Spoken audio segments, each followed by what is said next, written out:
We won't be downtrodden anymore. Learn to roll.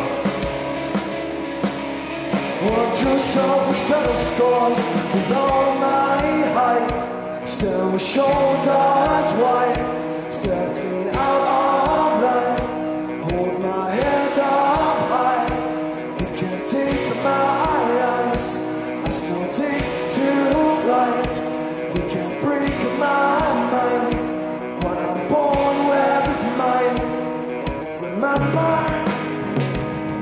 who you are. Remember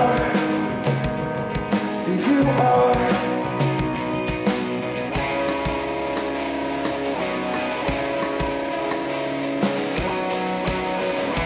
Find your feet. Take to the streets.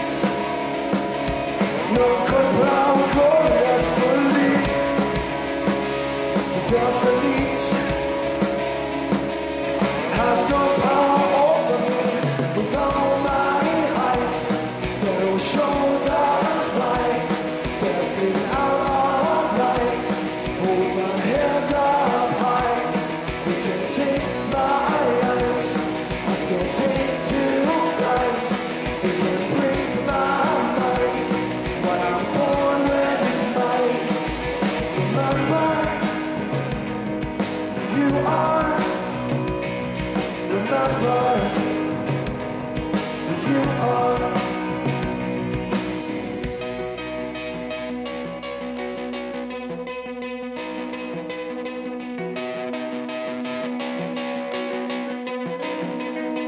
Stand as one, stand as one, stand as one. Stand as one, stand as one, stand as one. Stand as one, stand as one, stand as one. Stand as one, stand as one, stand as one. Stand as one, stand as one, stand as one, stand as one, stand as one, stand as one, stand as one.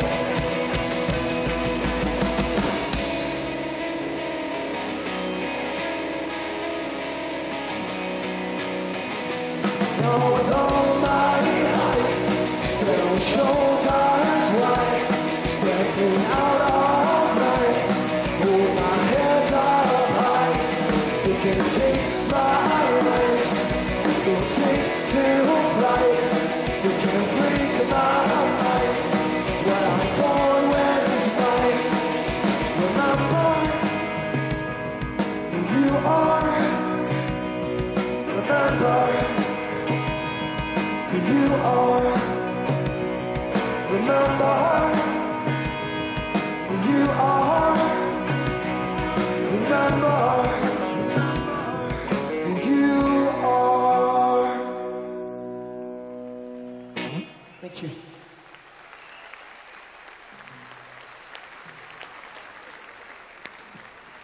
Hey. Oh, quick. Well, welcome. Oh, great. Gareth's terrific. Hello, thank you.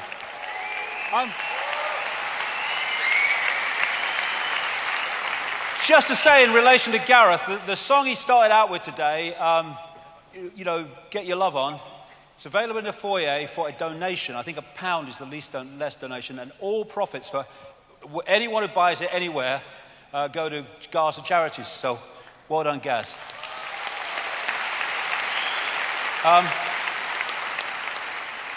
Now, awaken, awaken, awaken. Well, we're going into some challenging information here and in the next section, so let me focus again. The idea that this is a lost cause that we're involved in here is no way is a lost cause.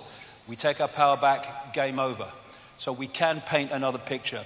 Please hold that thought, because it's very, very important we don't get pulled into fear by seeing what we're involved with.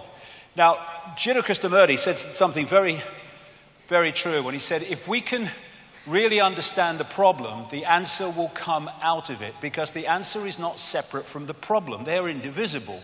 And you know, what I find in like some what they call New Age areas and stuff like that is, you mustn't talk about anything negative. Oh, no. Well, correct me if I'm wrong, but I've never come across any knowledge that was negative. I've come across knowledge I'd rather not be true, but I've never come across knowledge that's actually negative. Ignorance is freaking negative, not knowledge, because you can do something with knowledge. And so the idea that, you know, we should be frightened of looking at things as they really are, I mean, it's just another version of looking the other way and hoping it will go away. It won't. So when people say, well, what's the solutions? Well, fundamental to any solution is to understand the nature of what we're dealing with. Because then we've got a much better chance of dealing with it. We know what we've got to deal with. And, you know, a lot in the conspiracy research arena, like I said earlier, brilliant. There's so many people involved in this now. But the vast majority of them will not go even close to where we're going to go in the next 2 hours or so, because of religious belief systems, or because, well, even if it's true and I say it, I'm going to lose my credibility. I think you lose your credibility if you don't go with what you believe to be true, and you edit that on the basis of what will people think of me if I say it. That's how we got into this frickin' mess. And unless we understand how deep the rabbit hole goes and what we're dealing with, we're never gonna find an answer to it. And just stockpiling weapons and fighting the system is just playing into the system's hands for reasons that will become clear, indeed, possibly already have. So we are infinite awareness, capable of multiple realities and perceiving multiple realities. We've been caught in the bamboozle, which has led to this and this through the control of perception. So who or what is ultimately behind this? Or at least the depth of the rabbit hole we've got so far? Well, they ain't, for a start. Because they're just here today, gone tomorrow, people who are just puppets of a system that's here yesterday, today, tomorrow, and the next day. It's not him. I don't care if he's supposed to be the most powerful man in the world. He ain't. He's another bloody glove puppet. And anyone in that job, the same applies to. It's not him either. Here today, gone tomorrow, presidents and leaders who are replaced by other leaders. But the system, the direction goes on because there's something behind that that's pushing that direction on. And nor even is it the corporations. They're still at the level of playing out the control. It's not actually at the point of creating it. It's not the origin. It's not people sitting around tables. They're still at the point of playing it out. You can go into the shadows and you can get closer to where it's coming from, but you're still at the play out level. You go even deeper into the rabbit hole, really deep into the web. And that's where you find people like the Rothschilds and such like. You don't see us, but we control your life. But there's levels beyond that, where it's coming from. But where is it? Okay, well, I'm going to cut to the frickin' chase, really. The truth doesn't change because you don't want to hear it. Now, obviously, I can't go into great detail with this. I mean, the perception deception is that bloody big. The whole day is about connecting dots to show the picture. And all I can say is for 25 years, I've been full-time on this, and the evidence has brought me to this conclusion. There's no one out there, you see. All that is, there's no one out there. And when you think that what we're seeing is only what is within a narrow band of visible light, and then you think what possibilities lie beyond that in the great infinite forever, the idea that we are alone is absolutely beyond ludicrous. And the fact that you can be seen as crazy for believing that shows how inverted the system is. This reality, this infinity, is teeming with different expressions of life. And some of it's interacting with us. This is Professor of Mathematics and Astronomy at Queen's Mary University, London, Bernard Carr. He said, our consciousness interacts with another dimension, actually many other dimensions. Our physical senses only show us a three-dimensional universe. What exists in the higher dimensions are entities we cannot touch with our physical senses. Exactly. So, the idea that we just operate in isolation of everything else is, for me, crazy.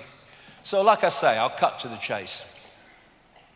This reality that we're experiencing has been hijacked by a force that some ancient people call archons, but there's different names right across the ancient world for the same force, the same entities. This is when the penny drops, when all these different names for the gods all over the world turn out to be different names for the same force, because they're described in the same way. And all over the world you see this. In the Far East, Central America and other places, they're known as the serpent gods. The Zulus call them the Chitahuri, the children of the serpent. They're the Anunnaki in Sumer, Babylon, now Iraq. They're our snake brothers to the Hopi people of North America. They're the star people, many, many examples of that. They are the demons of Christianity. To the Gnostics, they are archons. And to the Islamic and pre-Islamic world, they're called the jinn. And in their prime form, they are energetic in nature, but they can take form, as I will talk about. So, like I say, they're described so much in the same way, because they're different names for the same thing.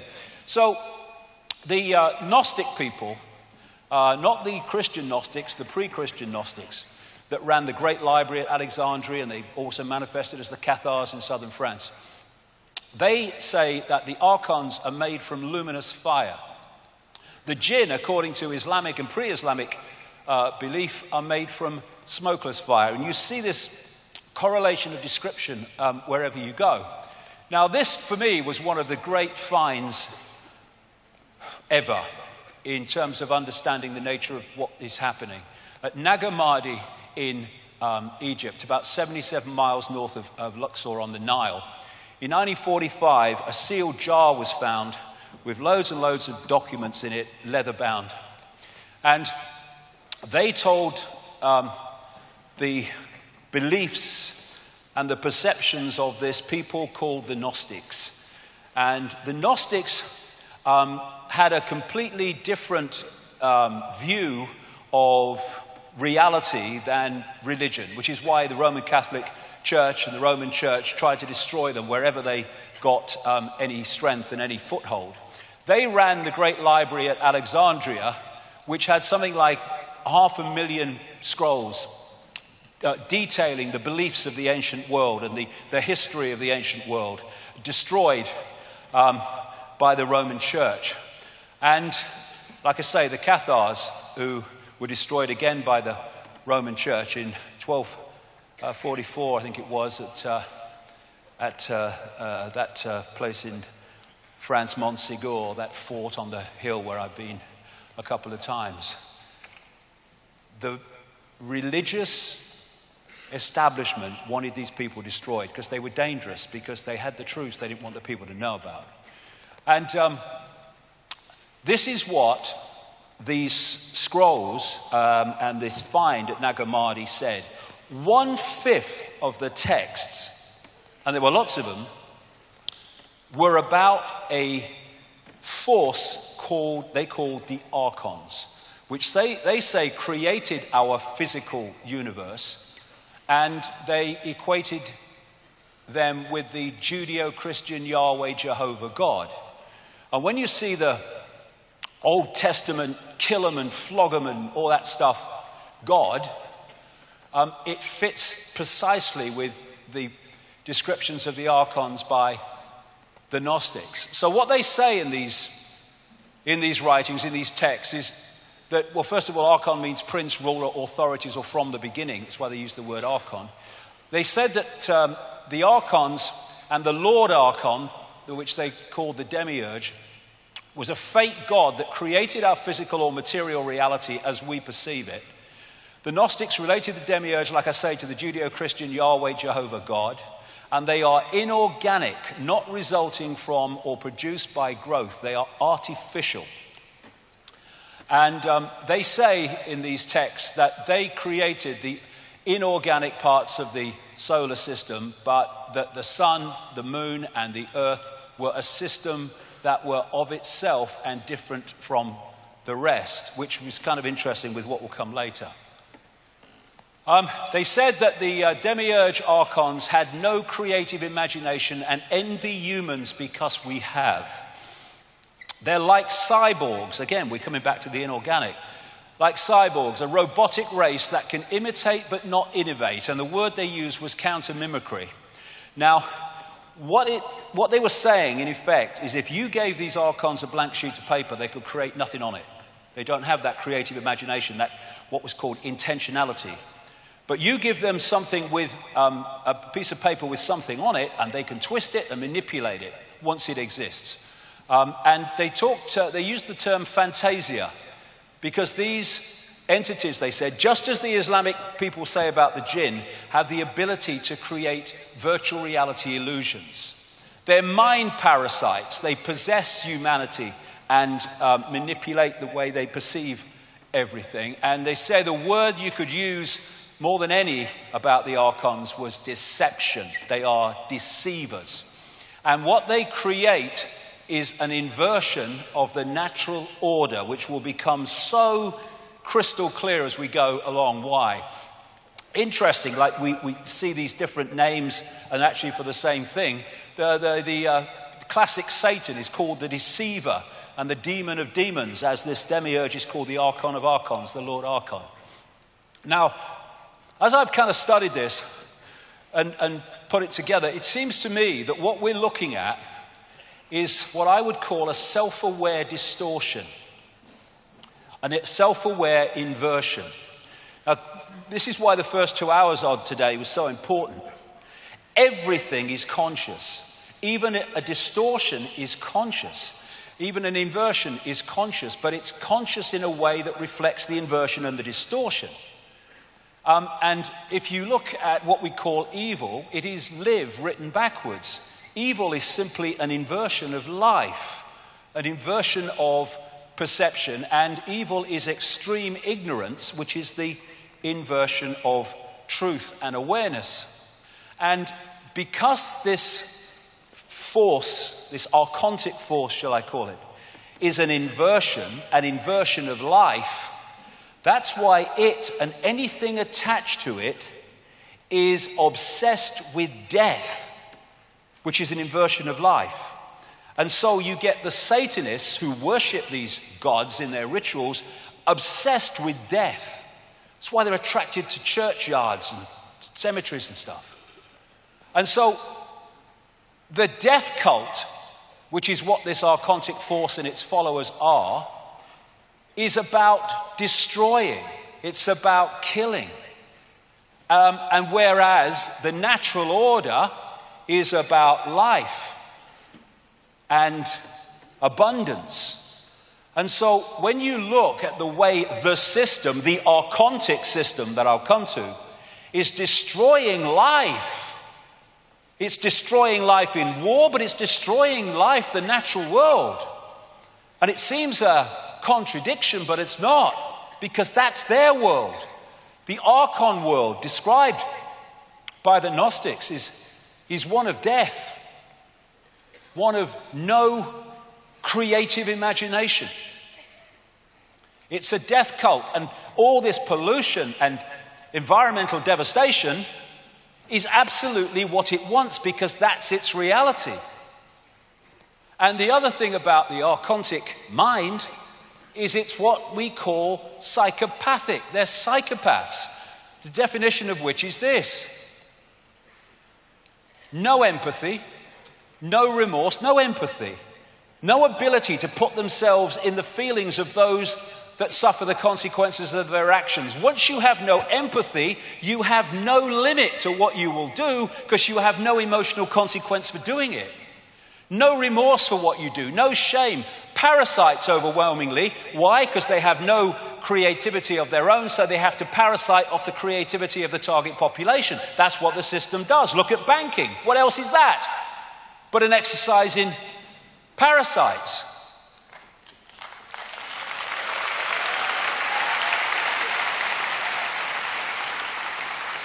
And these people, which manifest as many world leaders and all the rest of it I'll come to, are pathological liars. What is a pathological liar? An inversion of truth, inversion. And they'll do whatever it takes to get their end goal. Other thing, the Gnostics used in these texts the word hal, meaning simulation. They talked about the fact that these archons could create what we would call virtual realities through controlling perception. They said about the archons, they make something appear to happen that does not happen. They can induce a virtual reality experience in the translation. And what do the Islam and pre-Islamic worlds say about the jinn? They can manipulate humans by creating illusions. This will become big time relevant the longer we go into this 2 hours. So we're back to this, that what our reality does or is, it's possibilities and probabilities folded into existence by perception. So this whole archontic system is about programming our perception, programming a distortion of our perception, an inversion of our perception, which is why we live in a madhouse, because it's an inversion of the natural order. So the idea is to disconnect the human mind, the human droplet, from the ocean, and lock us into this tiny set of frequencies which then we perceive as all that there is to see, and gotcha. Now, before this, what I call hack, and you'll see why I say hack shortly, there was another world described by the ancients, and very much along the lines of the Avatar movie and the Na'vi, the blue people, and how they interacted with the natural world, how they communicated with animals, how they communicated with each other beyond speech. And what the Gnostic texts say is that the archons made a bad copy, as they describe it, of our original reality. The original reality was that kind of Avatar world.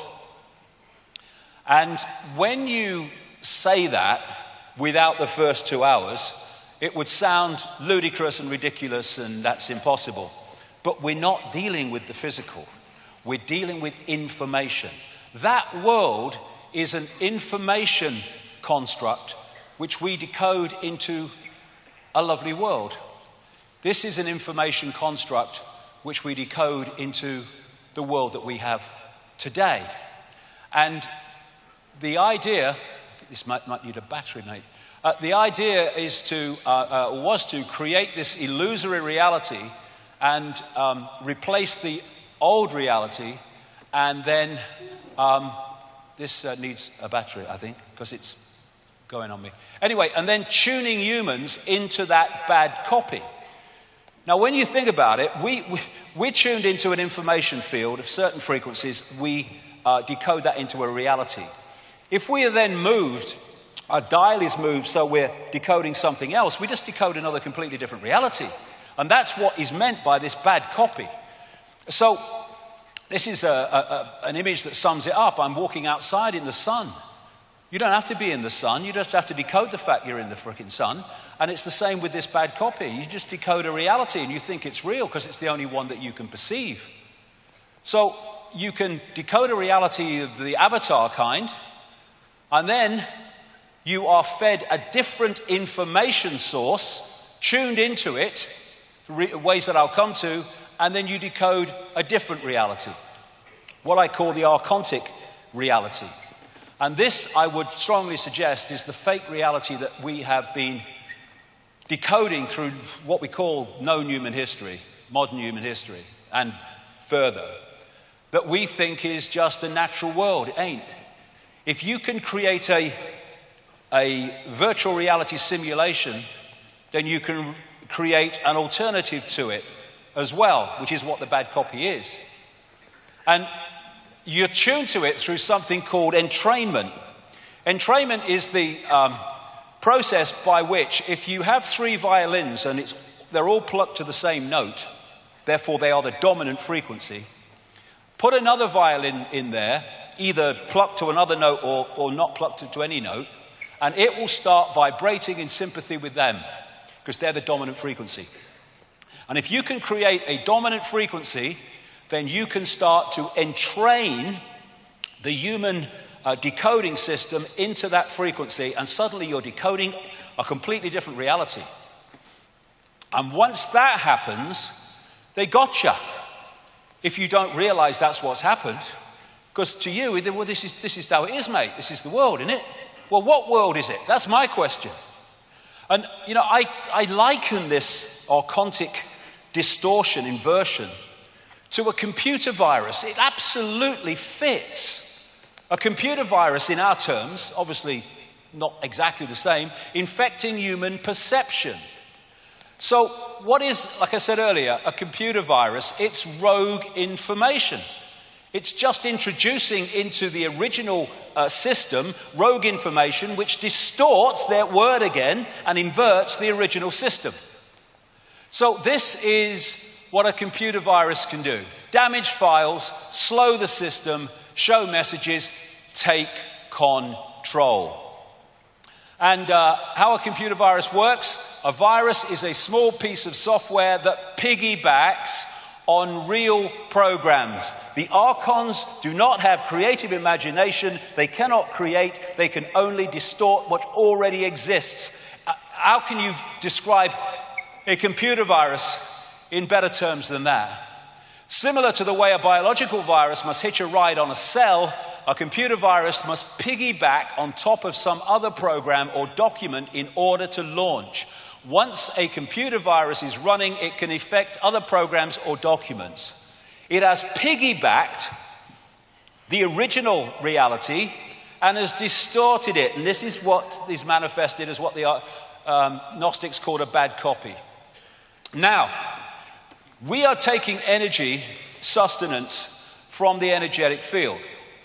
And we take energy from that field within the frequency band that we're vibrating to or resonating to. We can't take it outside of that band because we can't sync with it, like Radio 1 can't sync with Radio 2.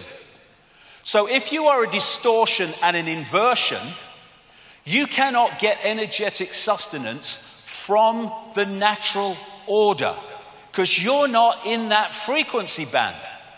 So to get your sustenance, your energetic sustenance, you have to get it from other distorted energy, which is in the frequency band that you are interacting with. And so the peoples around the world, the different cultures, etc., talk about the fact that these entities, it's a universal virtually description, feed off human energy, but not just any human energy. Low vibrational, as I would call it, human emotion.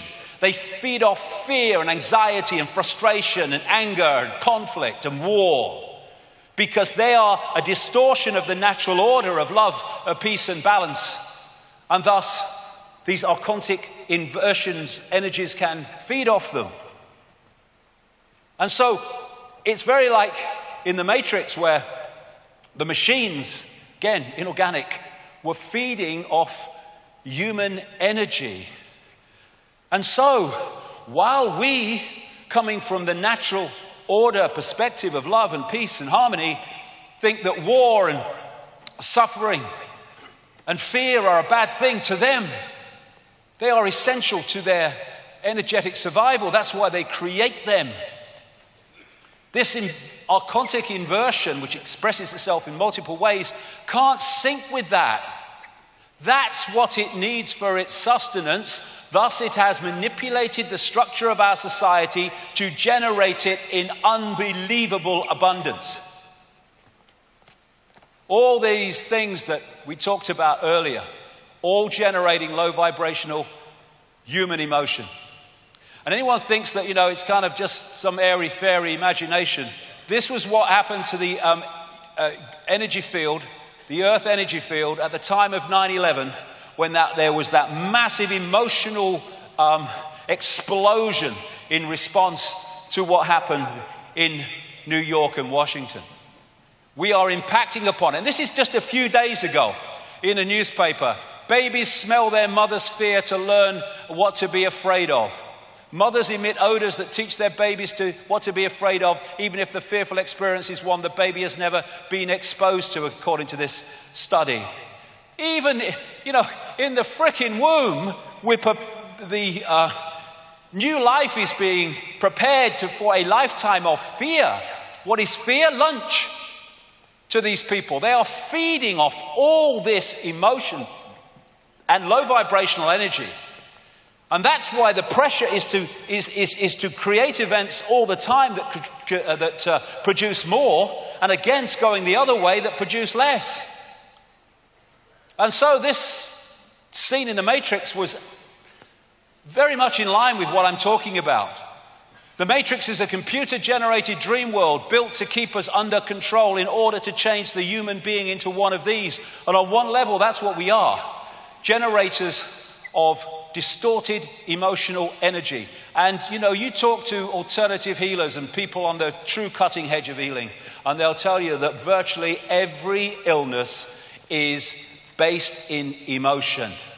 Because emotion creates energetic distortions, not only to be absorbed by these entities, this distortion, but also to be trapped in the body, which manifests then as dis-ease, disharmony in the body caused by emotion. So Carl Sagan's bamboozle is really the inversion of the natural order, which is why this world is turned on its head. Wherever you look, it's an inversion of what not just we would like it to be, but an inversion of the original reality that it replaced. And this is one reason why you get Satanists and stuff like that using inverted symbols for their symbolic language. Everything is inverted for the reasons I'm talking about. And I've used this quote before, but how much more relevant is it now from Michael Elner? Just look at us. Everything is backwards. Everything is upside down. Doctors destroy health. Lawyers destroy justice. Universities destroy knowledge. Governments destroy freedom. The major media destroy information. And religions destroy spirituality. Inversion everywhere.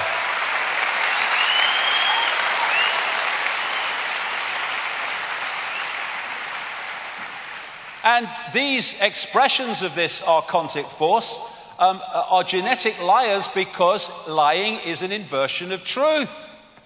And this archontic energetic inversion, distortion, is not in this reality in form, although it can be, as I'll come to, but it exists in a reality very close to this one.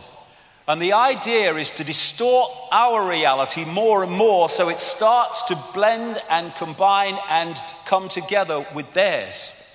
They are seeking to turn this reality into an extension of their reality through distortion and inversion. Now, this is even Alexander. He said that when he had his massive near-death experience, the first place he went to was very unpleasant. And to me, what he described was very much like this archontic realm that I'm talking about. He said he heard the sound of rhythmic pounding that was distant yet strong, a little like a heartbeat, but darker and more mechanical, that keeps coming up. Cyborg. Like the sound of metal against metal, as if a giant subterranean blacksmith is pounding an anvil somewhere off in the far distance. Pounding so hard that the sound vibrates through the earth or the mud or wherever it is that you are. Reptilian, worm-like creatures crowded past him, he said, and sometimes rubbing against him with their smooth and spiky skins. Faces bubbled up out of the darkness and became ugly and threatening. The pounding intensified and became like the work beat for some army of troll-like underground workers. He became aware of a smell, a little like faces, a little like blood, a little like vomit, a biological smell, in other words, but of biological death, not biological life. And whatever, that fits absolutely the descriptions of these entities and this inversion. And they're seeking to bring their reality into ours by syncing their frequency. The Golden Age society, the way it's described, and again in the way the Avatar movie portrayed that society, was a heart society. This was the point from which they interacted with the world, the heart, which allowed them to experience reality outside the bounds of time and space. When you come from the heart, you don't do hatred. The heart doesn't hate. The heart doesn't seek to destroy. And so this inversion was about taking the point of interaction with the world from the point of love, heart, into the emotions. And how do we see now our society and how people interact with it from the level of emotional response and emotional reaction instead of here? And when that moves to that we interact with the world here, the world dramatically changes. And so, like I said earlier, with this heart coherence with the central nervous system and the brain, once we get into this, we start to disconnect from the heart, disconnect from beyond time and space, and start to have this as the governor of our perception. And if you take it in a computer game terms, the idea is to pull us into the lowest level where this archontic force works from. Now, these Gnostic writings have been estimated to have been buried in that sealed jar between about 350 and 400 AD, which corresponds with the destruction of the great library of Alexandria run by Gnostic thinkers. But it's suggested that they were possibly written about 100 AD. In those documents, all that time ago, best part of 2,000 years, they say that the archons can take form, and the main forms they take are reptilian entities and those known today as greys. The archons describe the greys as like an unborn baby or fetus with grey skin and dark, unmoving eyes. That was nearly 2,000 years ago, and it's the same description as what we call grey entities today in the modern world. And of course, I've been saying for a long time now that behind the human networks of control is a reptilian form. But I did say a long time ago, I didn't think it ended there. I thought it went into the realms of something else, and this something else is this archontic inversion, I would suggest. So when I was talking about the reptiles, of course, I got lots of ridicule. Hey, he's mad. And my response to that has always been the same as well. This is my feeling about what they say.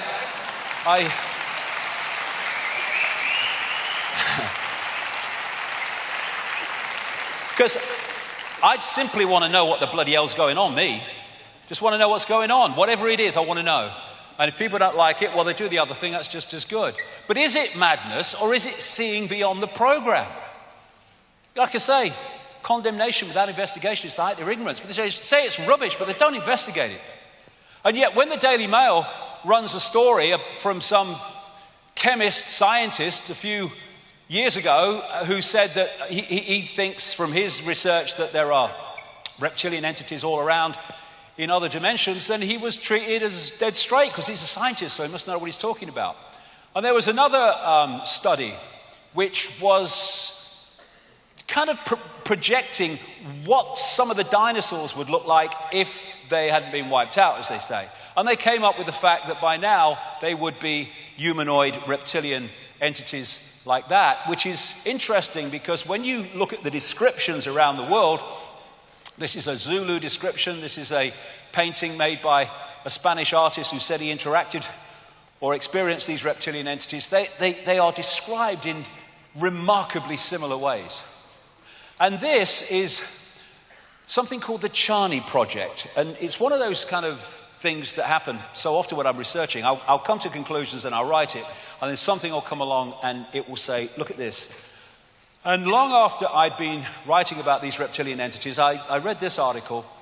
I was in Nexus magazine, and it was by a whistleblower about a project called the Charney Project, Computer Interface Communication with Other Realms. And he said that in the 1990s here, 1994, for 5 years, they, at a kind of similar thing to what's happening at CERN, it was one of these collider things, but in Africa and smaller. For 5 years, they interacted through computer systems with an entity in another dimension, another reality, and asked a total of 20,000 questions. And interestingly, this is what came through this entity, according to this Charney project. A reptilian race was holding back humans so they couldn't grow. The entity said they had fought many battles against the reptile race in their own reality. Humans were more evolved spiritually than the reptiles, but they suppress humans with their technology. Their God is their technology. That will become seriously relevant later in the day. But look, what did the Gnostics say? That humans have creative ability, where the archons don't. It says here, more spiritually evolved than the reptiles, but we are suppressed through technology. And what I was talking about, tuning humans into the fake reality, this brings us to endless stories of the manipulation of human genetics. Some appear in things like the Bible, but you find them all over the ancient world, again, relating to these gods of different names, which turn out to be basically the same. So, in the Gnostic writings, they talk about, and remember, these have been in a sealed jar since about 350 AD. They've not been tinkered with and changed like the biblical texts that were expressions of these in many ways, but were out in the public arena and therefore could be changed. These have been sealed all that time. The Lord Archon, what they call the Demiurge, said, "Come, let us create a man according to the image of God and according to our likeness, that his image may become a light for us, a vehicle for us." And this brings us to the biblical texts, which again are mirrored all over the ancient world. There were giants in the earth in those days, and also after that, when the sons of God came into the daughters of men, and they bare children to them. The same became mighty men which were of old, men of renown.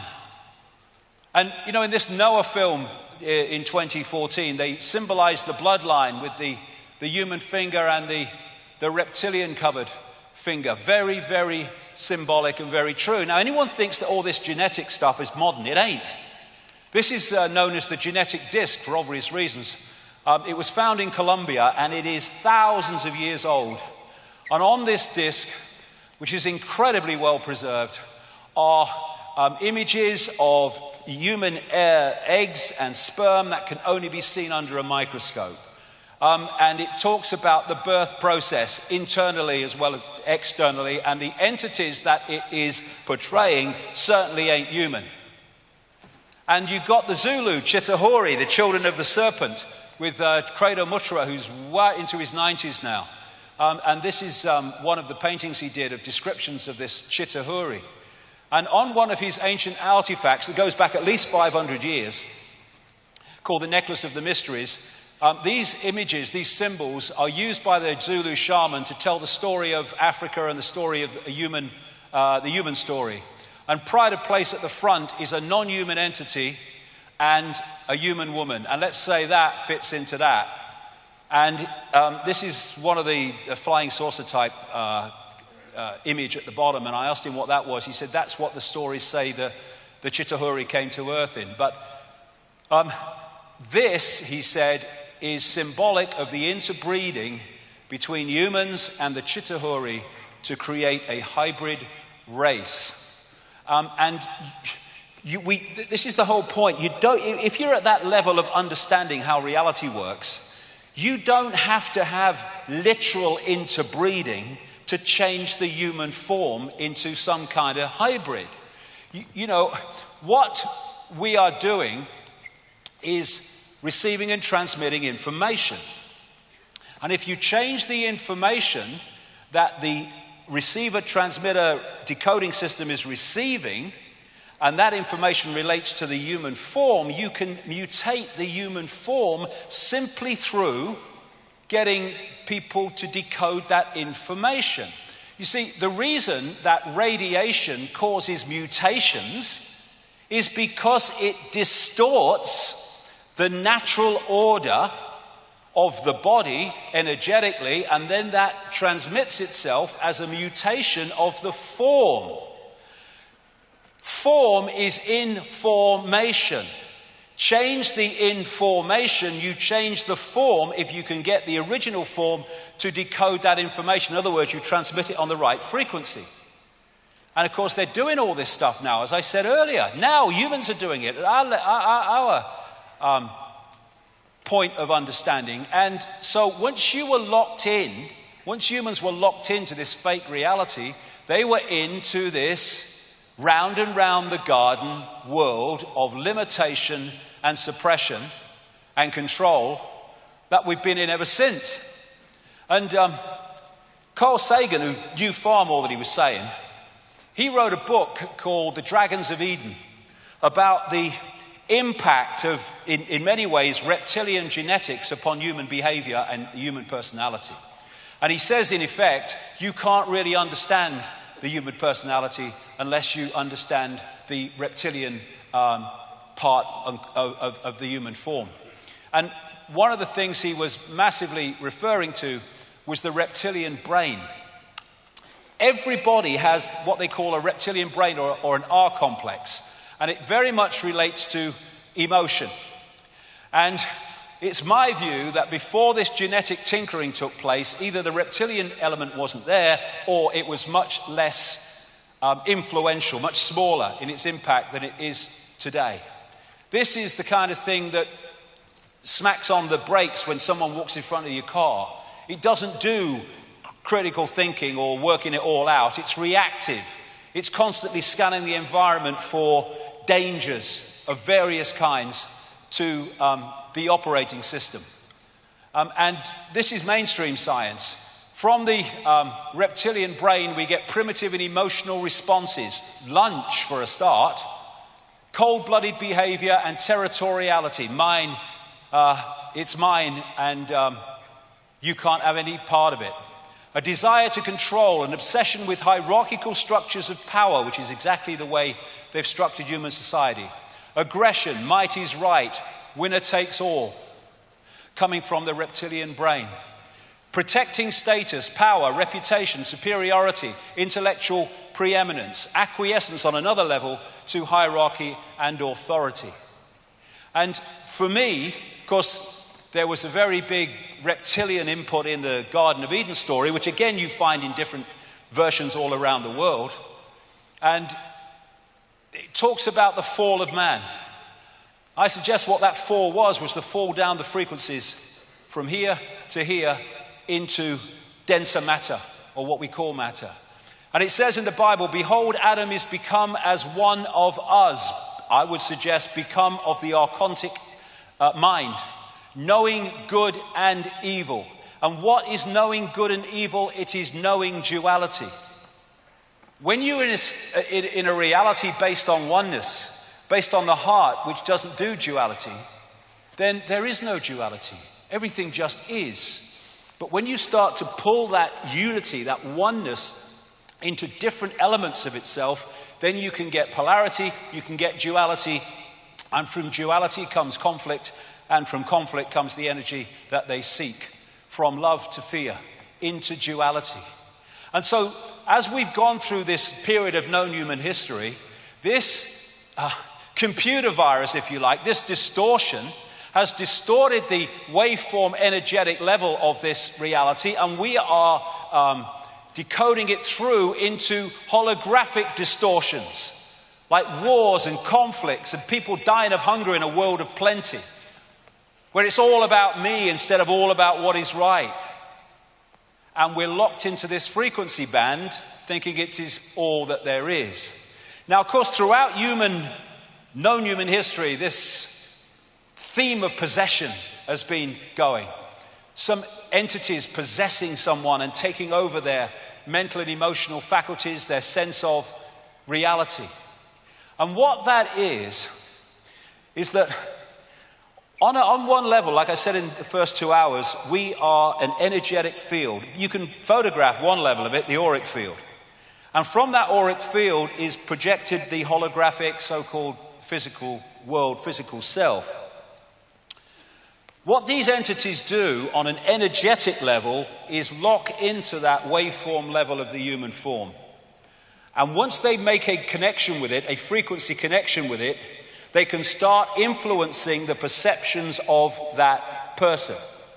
Now, the more that they impose their information field into the possessed information field, the more the information change is starting to affect the hologram and what the hologram looks like.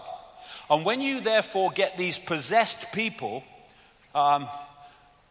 that actually start to form, that's because so much of the information from the possessing entity has entered the possessed entity that it has started to change the nature of the holographic form. And so you get the exorcist type shift with some devilish face taking over from the human one. But that's an extreme version. But if they can lock into any level, they can start to influence your perception. And interesting, this is a Native American concept of inside of us are two wolves. One, they say, is evil. It's anger, sorrow, greed, arrogance, self-pity, guilt, resentment, all these things. And on the other one, what they call is good: joy, love, hope, serenity, humility, kindness, benevolence, empathy, generosity, truth, compassion, all that stuff. And they say, which wolf wins? And they talk about human nature. Well, it's human nature, mate. But is it? Is that human nature? Or is that the distortion seeking to impose itself on human nature? And imposing itself so much that that concedes itself to that and collectively creates a world that reflects that. Which one wins? Well, which one wins in their terms depicts which world wins. That love, benevolence, empathy, think of the world that would create and once was before the hijack, compared with the world we have now, where we are manipulated more and more into destruction and conflict. Giordano Bruno again. The divine light is always in man and woman, presenting itself to the senses and to the comprehension, but man rejects it. Because that divine light is beyond the program, consciousness beyond the program, and if we don't reach that level of frequency, we cannot connect with it, and that's what the archontic forces are focused on doing, is holding us out of that connection. So, in plain sight, reptilian gods, it's all over the place. The oldest form of human worship is the worship of the snake or the reptile or the serpent. It goes back at least 70,000 years in Africa, Botswana, the Salido Hills, where the San people, better known as the Bushmen, say that the great python came with a bag of eggs to create humanity. I would say actually to manipulate humanity that existed at that time. This is a guy called Reverend John Bathurst Dean. I won't go through it because we've got so much to get through, and I've been through this before. He wrote a book called Worship of the Serpent in 1933. It was a work on the study of worship of the serpent and the snake and the reptile imagery all over the world. It was massive. And he concludes that what follows after his research and all that is that the most ancient account respecting the cause and nature of the seduction of humanity must be the one from which all the rest are derived, which represent the victorious serpent, victorious over man in a state of innocence and subduing his soul in a state of what he would call sin into the most abject veneration and adoration of himself.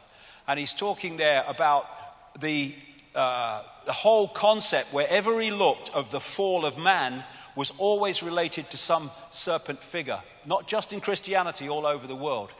Now, you can find serpent figures. This is a serpent, female and baby. This was one of the finds in the area now known as Iraq, Sumer, Babylon, etc. And it was the Ubaid people, which preceded Sumer a long, long time ago, BC. And you can see in the way they portrayed the pharaohs in Egypt. The cobra, as Credo Mutwa pointed out to me, is a massive symbol of this, what I would call now archontic race, this reptilian race that can take a reptilian form.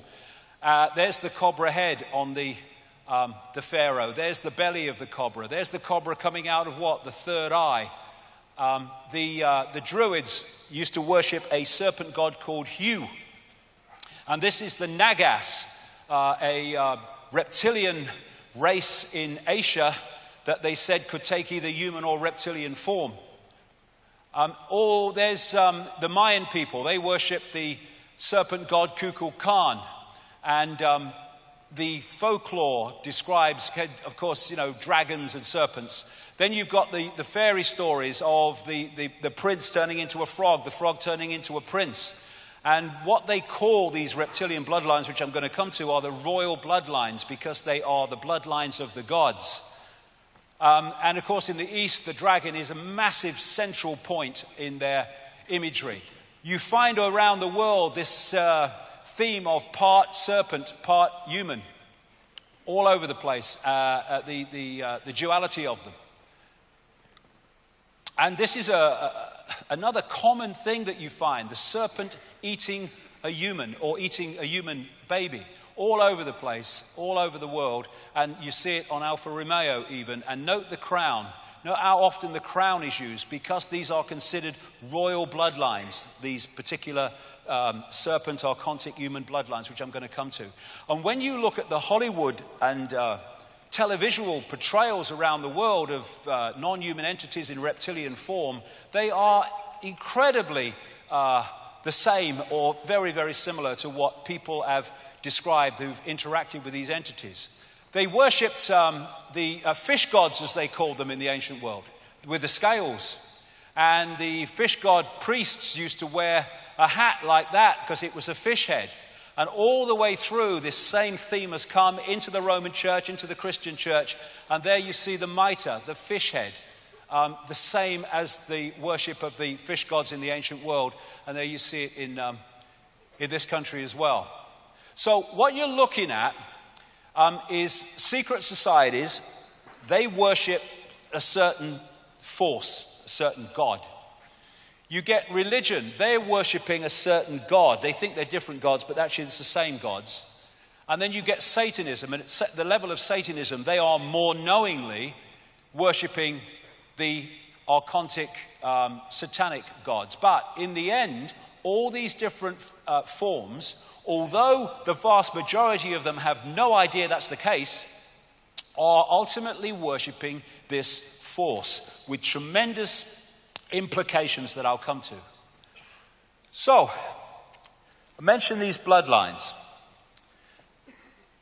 This archontic force does not operate in this dimension in the sense that this is not its frequency.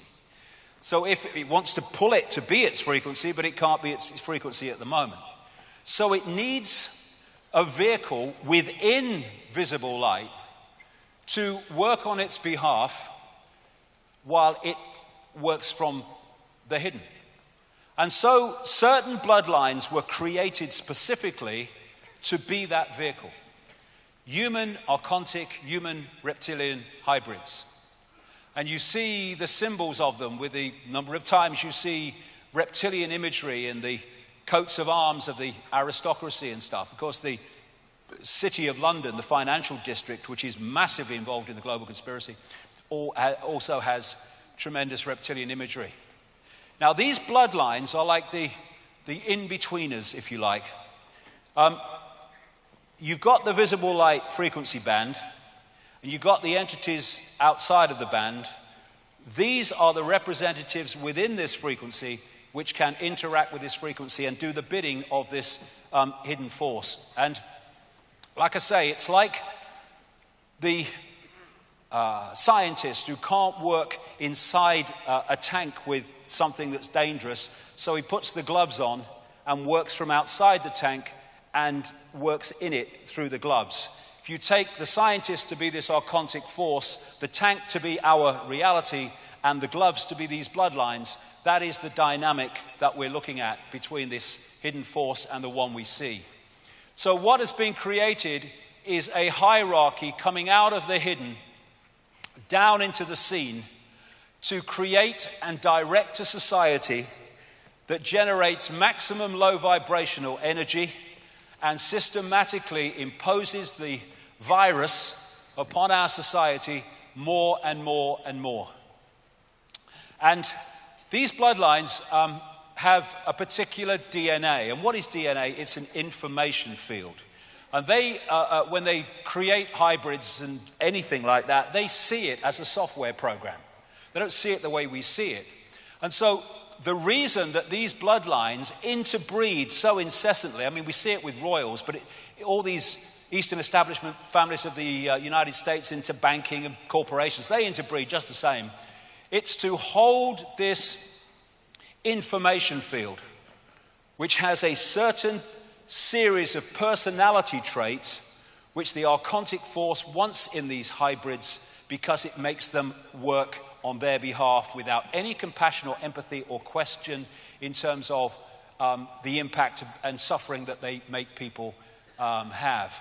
So this information field, this DNA, this hybrid, has the natural order traits that I talked in that wolf's image. It has them deleted. They have the ability to empathize deleted. The ability for remorse deleted.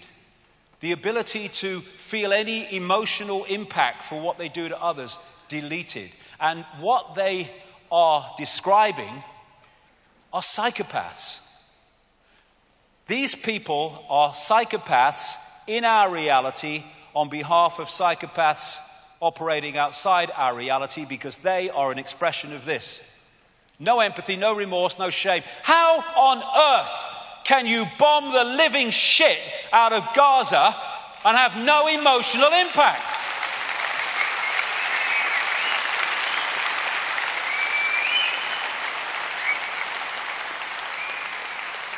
How can you lie to justify the invasion of countries that kill and maim millions? How can you do that? Only if you have no ability to empathize and you have no emotional consequence for your actions. So, you think politicians are on the world? No, it's something very different, which the major politicians are an expression of. Some know, many don't. And the reason that these hybrids are so, I'll call them the elite for want of a word, are so important is because there is a hybrid genetics. It means, because when you go back, genetics is just an information field, a frequency field.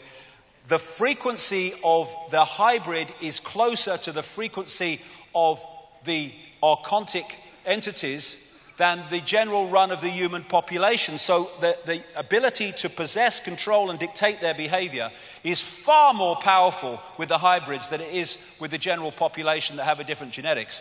And this is a Swiss clairvoyant called Anton Steiger, who was telling the story of his life in an article. He wasn't talking about any of this stuff. He was just saying experiences he's had. And this was one of them. He can see beyond what we call the physical into the energetic levels.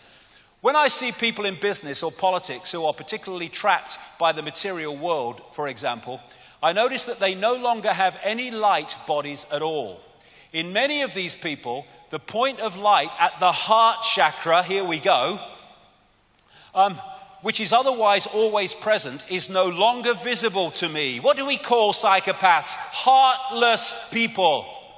Instead, I see something like a layer of shiny tar around them, in which a monstrous being in the shape of a lizard can be distinguished. When such people speak on television, for example, I see a crocodile shape manifesting itself around the person like a concave mirror. I don't see the light of their throat and forehead chakra. And I've talked to people all over the world that can see beyond the physical, who don't describe exactly the same, but it's very, very similar in terms of this possession. There you go, there's one of them, look. It's just a trick of the light, don't worry.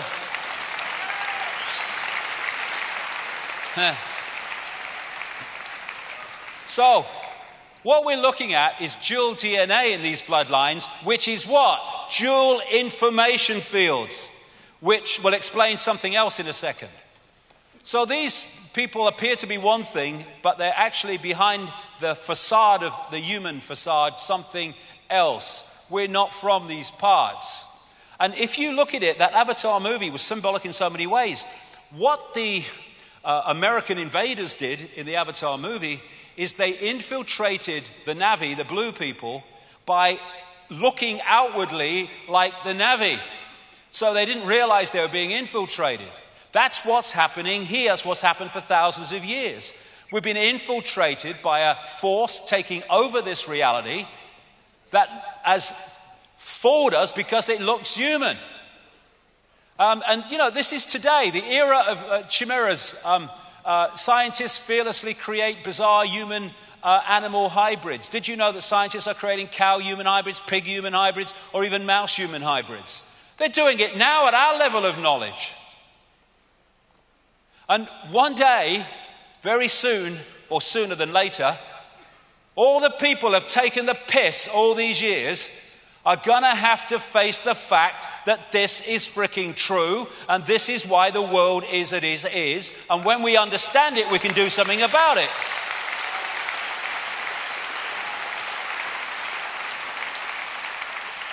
So shape-shifting. Another thing, you know, I'm supposed to be kind of off with the fairies. It's so simple once you understand reality. Shape-shifting is possible, shifting from one form to another because the body is not solid. And I talked just a few minutes ago about dual information fields because of the dual DNA. And what we have is the DNA, which is one information field, the DNA, which is the human information field. And what happens is, as one information field becomes dominant, it changes the holographic projection of the dual field. So, most of the time, virtually all the time, when we see them, they are projecting the human part of their dual DNA, which projects into the holographic world as a human-looking hologram. When there's a shift, they could do it at rituals, and they can also do it when they go through really extreme levels of fury and emotion, emotional anger. When the reptilian or the archontic part of the dual DNA information field becomes dominant, then the hologram reflects the information in that part of the dual DNA. And to the observer, and that's all that's happening, someone has shifted from one shape to another. All that's happened, there's been an energetic shift, and the observer has first decoded the human and then decoded the shifted information field, and to the observer, that person has shifted from one shape to another. It's just the way two different information fields are being decoded by the observer. People send me things all the time, and they sent me this one a long time ago because it looks like reptilian eyes. I'm not saying it is, but it's just a symbolic example of how people have described to me, because the eyes go more than anything. They say the eyes are the windows on the soul, and that's absolutely true. And interestingly, a friend of mine has an associate who went through a study to, well, I don't kind of agree with it, but I don't know him, but to develop iris scanning technology. And it involved him scanning, he said, 2,300 eyes or pairs of eyes. And he said to my friend, the most amazing thing about the research, as he looked at the eyes at very, blown up level, that around 4% of those he looked at appeared to be of reptilian type and appearance. That's about 4 or 5% is the figure that keeps coming back to me over the years. And interestingly, I saw a figure the other day, they reckon about anything between 4 and 6% of the population are born psychopaths. Whether that's connected, well, have a think, I don't know. Now, so what we're looking at is behind the painted smile something very, very different. And you look here at one of the great traits of the reptilian brain. And of course, if you have more reptilian genetics, you're going to express the traits of the reptilian genetics information field more powerfully than the general population. And one of them is an obsession with ritualistic behavior and hierarchical structures of power. This is why things like royalty and the state are bloody obsessed with ritual. It all has to be at a certain time, in a certain place. It goes round and round, ritual, ritual, ritual. That's a classic trait of the reptilian brain. It's why people like Satanists are obsessed with ritual. The secret societies, of course, are obsessed with ritual. Religions are obsessed with ritual. Here you go. This is the lady. They're so freaking happy, these people, aren't they? Hey? They're so happy. And the emotionless state of so many of the royal family, the real genetically deep royal family, is classic reptilian brain archontic personalities. And you see the obsession with ritual. When they bring someone new in the bloody royal family, they have to send out a new list for who's got to curtsy or bow to who. I mean, they're bloody mad. It just happened to be head of state. Look at it. I know my place. Your lick majesty. Have you ever seen her do that to him? We elect him. We have no frickin' say in her. And yet,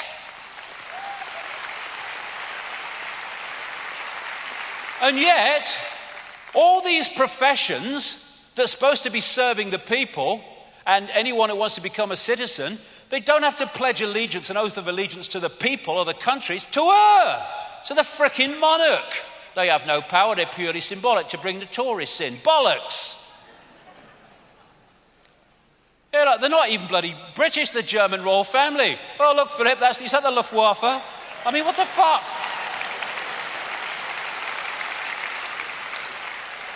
I mean, they place them in here. That's your head of state now. Well, thanks very much. Does she speak English? Look in this one.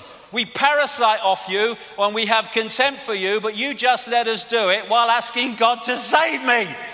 What the fuck? God save the Queen! Bollocks to the Queen!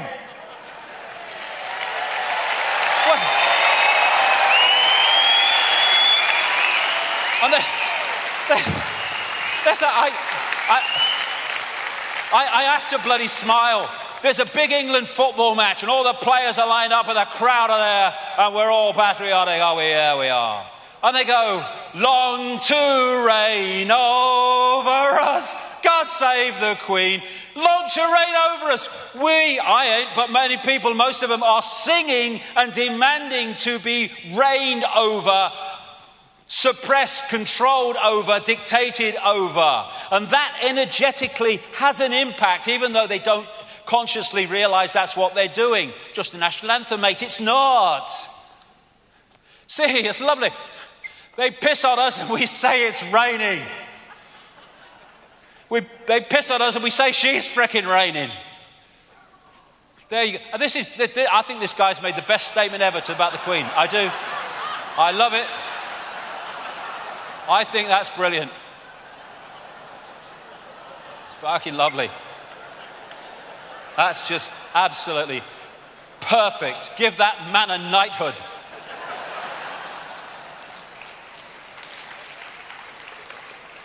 So, in plain sight, this elite, it's not just arrived in the last few years. There's been a journey. It goes way back further than this, but you can pick it up in this ancient period when these very advanced societies, compared with much of the rest of the world, started to emerge in Mesopotamia, Sumer, Babylon, Egypt, the Indus Valley, and China. And these bloodlines came out of these ancient societies. The Chinese emperors used to claim the right to be emperor because of their genetic descendants from the serpent gods. And this is a major place they came out of. Sumer and Egypt, which became Babylon, which is now Iraq. The fact they're bombing the shit out of this place over and over and over and over again is because it has massive energetic, I can't go into it now because it's too long even for the time I've got, but it's got massive energetic significance globally. And they're creating massive energetic mayhem there for much deeper reasons than just on the surface. So these bloodlines started moving up into Europe under different names. They became the hierarchy that established Rome and the Roman Empire. Eventually they started to locate in Britain, and then they had the British Empire. Wherever these bloodlines have focused themselves or located themselves, a freaking empire has followed. We now have the American Empire, though they will not call it that. And eventually, as this, virus spreading, this influence spreading, reached a certain global point, we had global Babylon. And global Babylon came when all the European powers, not least the British Empire, went walkabout all over the world, creating all the bloody colonies. And at that point, there was a resistance to the colonies, and they appeared to pull back and let the empires fade. That was only on the surface. What did I say right at the start? The best form of slavery is if you don't tell them. What actually happened is what was left out in those countries when the empires apparently receded were the bloodline under different names, the secret society network which manipulates them and their agents into power, and they've gone on controlling those countries ever since. The United States, major world power on the surface, controlled from Europe on the secret society level of the network. And what they've created, which we have today, is a vast web with the archontic inner sanctum dictating out through these various organizations, which I'll get to as we go through the day, a policy, a global direction of society to more and more centralization of power, more and more control, more and more surveillance, more and more takeover of everything, and more inversion of the natural order. And they have the hidden with the secret societies, the deep secret societies, and then the hidden has a cusp where it meets the seen. And there you see organizations like the Bilderberg Group, the Club of Rome, the Trilateral Commission, and the Council on Foreign Relations in America. And then from the cusp of the hidden meeting the seen, you come out into the real scene, which are countries and agencies of government. And they are making decisions and introducing policies which on the face of it appear to be made on their decision, on their say-so, but where it started was here, coming out from the center of the web. And that's why the same things can happen all over the world at the same time. The virus spreading, that's what it's been. So, we have these apparently different aspects of the hidden and religion operating in isolation. They're not. They're all worshipping the same God. Some know, some don't. It's bloodline Satanists. As I've gone through this 25 years, again and again, when I've followed the trail of people in power, I have found members of secret societies, of course. I have found Satanists, and I've found pedophiles. And those three things come together in ways that I'm going to describe. Behind it is this archontic force, like I say. And the here today, gone tomorrow people, even those that have some awareness of what's happening, they are the gophers that introduce what starts out in the hidden. And Satanists are interacting with these entities. When they talk about, I've talked to Satanists, former Satanists all over the world, who've given me chapter and verse on how it all works. And they are, in these rituals, interacting with these archontic gods, these archontic demonic entities. And what is happening is in the Archon realm, where these major satanic rituals are taking place, in the archontic realm, there are rituals taking place. When I say rituals, there is manipulation of energetic fields taking place to mirror the energetic impact of the rituals that are taking place in the satanic ritual within our reality.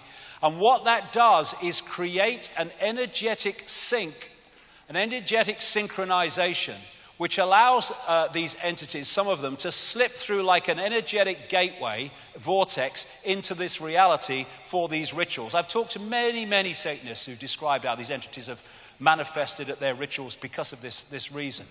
They use colors, certain colors, because it's all about frequency and wavelength. They're manipulating energy. And you see these colors again and again in the pomp and ceremony of the royal family and stuff like that. And this is David Berkowitz, who was the son of serial killer in New York many years ago now. And he said in letters to a Christian minister in jail, yeah, I did it, but I did it on behalf of a satanic coven. And he said this in one of his letters, absolutely spot on. Satanists are peculiar people. They aren't ignorant peasants or semi-literate natives. Rather, their ranks are filled with doctors, lawyers, businessmen, and basically highly responsible citizens. They are not a careless group who are apt to make mistakes, but they are secretive and bonded together by a common need and desire to mete out havoc on society. It was Aleister Crowley who said, I want blasphemy, murder, rape, revolution, anything bad, low vibrational energy, suppress the energetic sea in which we are interacting. And this satanic network goes into politics, it goes into banking, it goes into the media. Of course, not everybody, not even nearly everybody, but key people that are directing society. This is a Swiss banker quoted in a magazine a couple of years ago, 3 years ago now, in the Russian magazine Novy Den. These people, he's talking about bankers, are corrupt, sick in their minds, so sick they are full of vices, and those vices are kept under wraps on their orders. Many are into Satanism. When you go into some banks, you see these Satanistic symbols. My God, you do. Like the Rothschild Bank in Zurich. These people are controlled by blackmail because of the weaknesses they have. They have to follow the orders or they will be exposed. They will be destroyed or even killed. And at the top of the list I saw recently in professions of psychopaths were bankers. Now, this bloodline passes through what we call history. And it just so happens, because it's an information field and it's a personality field and it gets people in a certain personality type. This is Vlad Dracul, Vlad the Impaler, who was one of the most famous Satanists ever. He used to impale people and just let them slowly die. And he was a member of something called in its short name, the Royal Court of the Dragon, which started out in ancient Egypt. And he is the man, because he was such a Satanist, that Dracula, the Bram Stoker Dracula, was based upon. It just turns out that she is a descendant of Vlad Dracul through Mary of Teck, her grandmother. And this is how the bloodline comes through, and these are satanic bloodlines. These satanic bloodlines, it's in the blood, it's in the information field. And Prince Charles has actually publicly talked about his genetic descendants from Vlad Dracul and in Transylvania. So they're descendants of Dracula. I see the likeness. I do. I see the frickin' likeness. I'm not sure about him, mind. I'm not sure he's one of them. Lucky boy, I say. And then you go across the Atlantic. These are descendants of Vlad Dracul. No wonder they have no empathy. They go doing their satanic rituals at places like Bohemian Grove in Northern California, worshipping a 40-foot stone owl, the implications and symbolic nature of which will be coming along.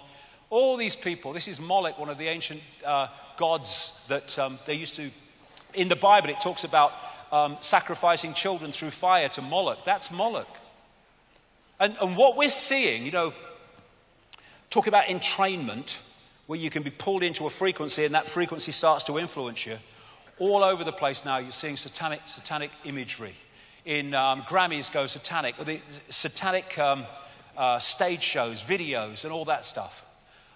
Here's the Thriller. It was all about kind of Satanism with the serpent eyes with Michael Jackson. They making vampires sexy through things like Twilight. Then we have Halloween, we're just coming up to. Satanism Light. It's pulling people in. The real Halloween sees phenomenal numbers of children and others, but children sacrificed all over the world. It's one of the great satanic ritual days. And now they've got kids turning it into a form of Christmas, which is another form of their ritual, which I'll come to later. And the real trick or treat was when the Druids knocked on people's doors and demanded a sacrifice of a girl, and then, sacrificed her, killed her, and burnt her on the bone fire, where bonfire comes from. And now we're having kids do it, trick or treating. It's pulling kids into this frequency. And here we have in America a satanic temple to distribute materials to school children in Florida. And there was an Australian Satanist who, just before he died, wrote a long document about Satanism and its influence, not as an apology, he supported it. And one of the things he said was that they do rituals on particular points on the Earth's energy field, particularly powerful vortexes, and they do their really dark, horrific rituals because they are seeking to lower the vibrational frequency of the energy field, the energy sea in which we interrelate. And this is what he said. What is most people do not realize is that Satanism is a ritually based practice, and that this repetition has over time left strong impressions upon the morphic field. Control the sea and you control the fish. It's all about frequency, suppression to keep us in density and out of multi-level connection. So religion is Satanism light. It's like a public version of it if you look at the rituals. The people who worship the gods of the major religions are worshipping these entities under different names. But they all call them God, but they're actually these entities. Come more to that as we go along. And that's why you see this universal religion. There's virgin mothers and babies all over the frickin' world. I mean, where do you look? It's like a franchise. All over. And yet Christianity picks it up. It's the one. It's not. It's just another one of the ancient religion. I mean, this is Satanism light, when they're eating the body of Christ as a frickin' biscuit and drinking his blood as a bottle of Merlot. I mean, frickin' hell. But it's what they do in reality in Satanism. It's Satanism light. What a bloody image on which to base a religion. What is that going to do to you, focusing on that? That's sacrifice. There's an inverted pentagram from a major clergyman in the bloody Church of England. And all religion to me is a form of bloody madness, because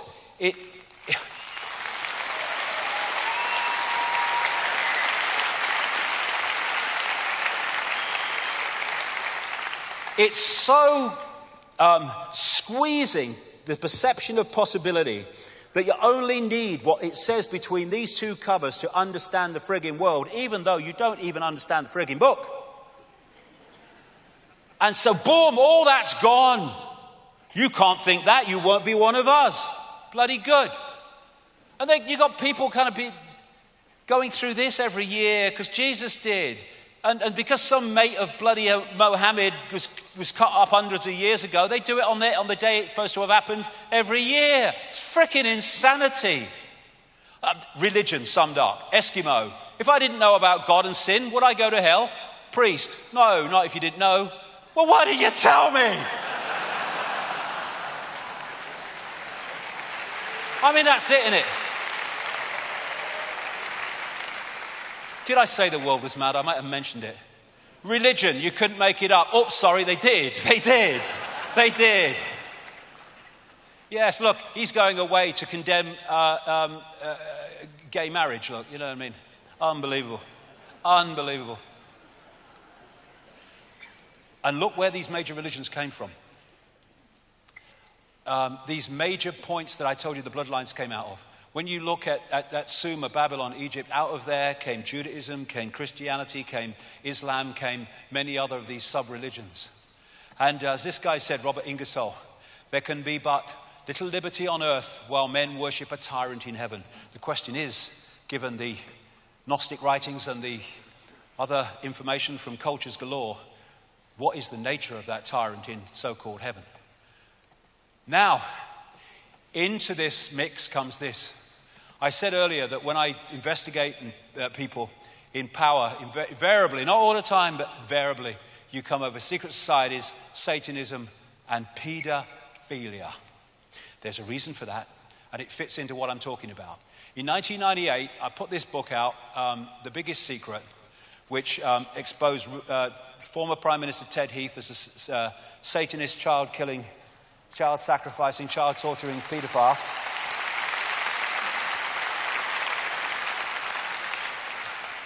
And Lord McAlpine, too. Nobody said anything. A journalist read the passage to Ted Heath days after it was published. Nothing happened. Why? Because it was true. And when Lord McAlpine was suing all and sundry for not naming him, hundreds of thousands of pounds for BBC, didn't name him. Hundreds of thousands of pounds, ITV, didn't name him. Goes for the speaker's wife. Goes for some comedian on the frigging Twitter. In my book, I said what he was. And on my website, again, while he's suing all and sundry for not naming him. And now it's blowing fricking open, and they are desperately trying to put the lid on.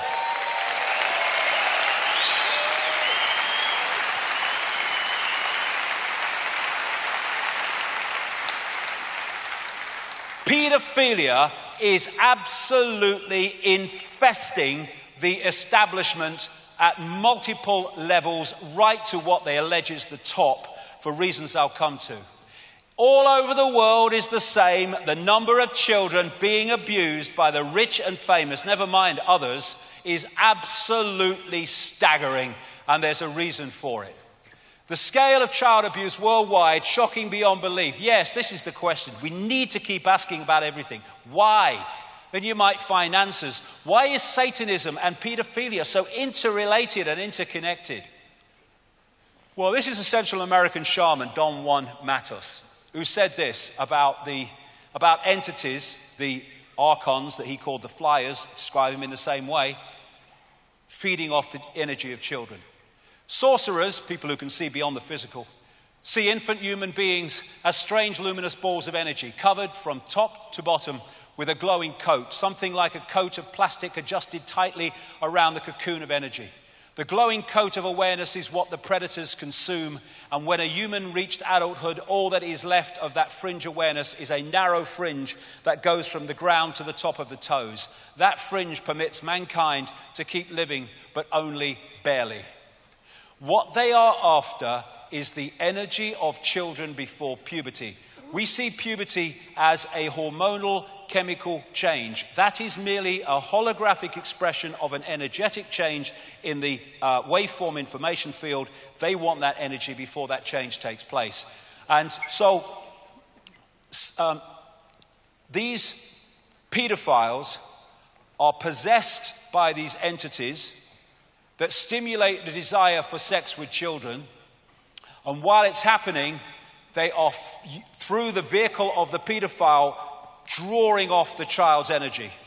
And the reason that you have so many paedophiles in the upper echelons of society, he said advisedly, is because they are the bloodlines, the dual DNA bloodlines, most possessible, most possessed, and therefore the best vehicles for feeding off children by these entities. That Australian Satanist said this in that document: politicians are introduced by a carefully graded set of criteria and situations that enable them to accept that their victims will be our little secret. Young children sexually molested and physically abused by politicians worldwide are quickly used as sacrifices. In Australia, the bodies are hardly ever discovered, for Australia is still a wilderness. And this is what is going on. This is what Ted Heath was doing. And this is why this guy got away with it all those decades. He was supplying children to the rich and famous, and if he went down, they all went down. That's why he was never prosecuted, even though they knew what he was doing. He is a doorway to the cesspit, because he was the doorway to so many of the rich and famous, the archontic hybrid bloodlines that were feeding off the energy of children thanks to him. Daily Express, Jimmy Savile was part of a satanic ring, stands back in amazement. Of course, because they're interrelated.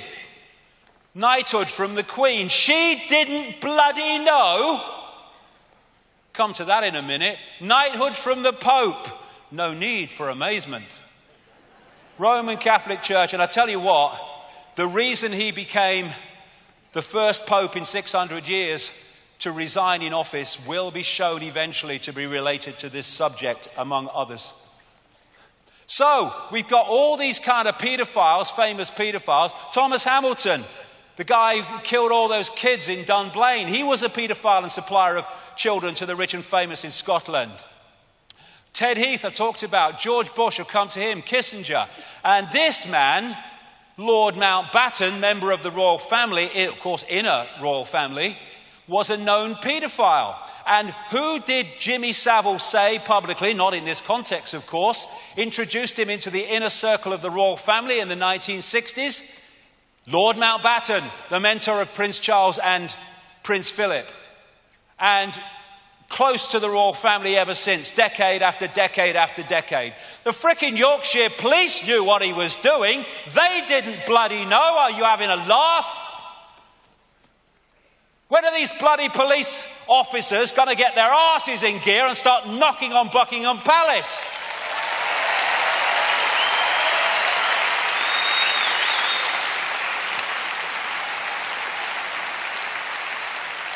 Why was record-breaking paedophile and child procurer Savile an inner circle royal buddy for decades?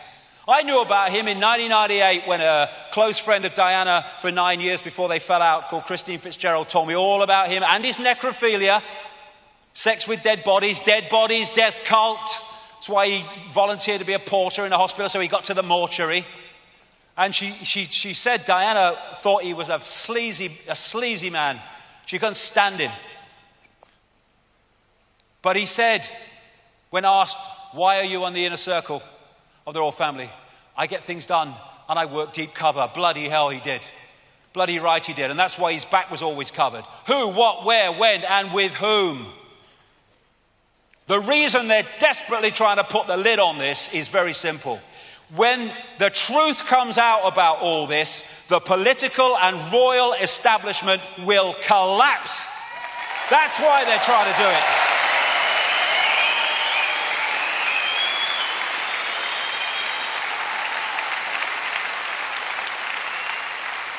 He was supplying children to Ted Heath, not least out of the children's home in Jersey when he went over to Jersey in one of his yachts, Morning Cloud, one of many called Morning Cloud.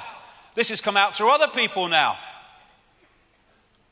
And even the bloody Daily Mail accepted at one point, when all this was breaking, that Margaret Thatcher knew that there was a paedophile ring, or at least paedophiles in her inner circle, and she did nothing. Who was a close friend of Margaret Thatcher? Jimmy frickin' Savile. This was a close aide, Peter Morrison, from when she became Conservative leader in 75 right through to when she left as Prime Minister in 1990. Known paedophile. Even Edwina Currie, the former Thatcher minister, said so in her diaries. And so have others come out within the Conservative Party. He, Lord McAlpine, was her Svengali inner circle advisor all the way through the same period that he was our other close aide. And her Home Secretary, Leon Britton, the man who lost the dossier from Geoffrey Dickens, the MP, the late MP, that was exposing the political paedophilia and naming names. In America, this guy, I've named this guy for bloody hell, how long now? Way back into the 90s. Child killer, child abuser, child torturer. Said it on American radio endless times, in books endless times. And yet he's still at large. And, you know, MI5... Excuse that with Special Branch. I can't take these bleeding seriously. MI5 Special Branch, right? You can't cough close to the royal family without they've done a massive check on you. And they didn't know about Savile. The NSA, the CIA. They don't know about Bush and all the rest of them. What did the CIA do in response to Bush being a child killer? They named their headquarters after him. Here you go. This is the Political Paedophile Investigation Squad. This is the Political Paedophile Protection Unit.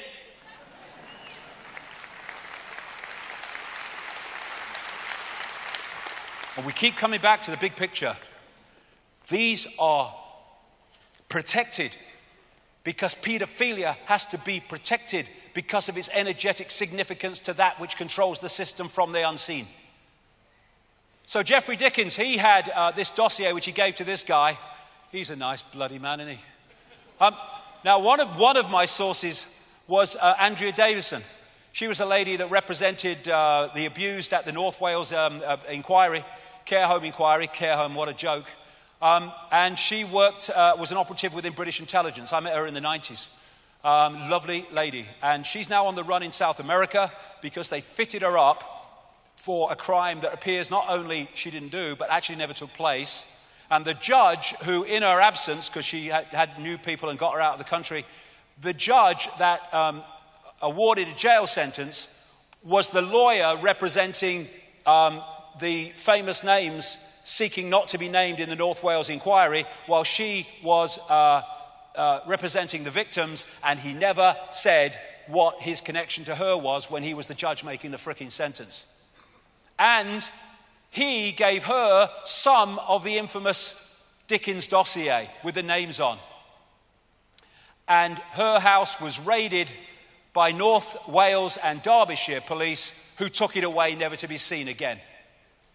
It's a massive freaking cover-up. Here you go. Oh, shit, right, usual strategy, order an inquiry and make it, go nowhere. Sorted. Except that it wasn't. Here you go. We'll leave no stone unturned except for those with our people underneath.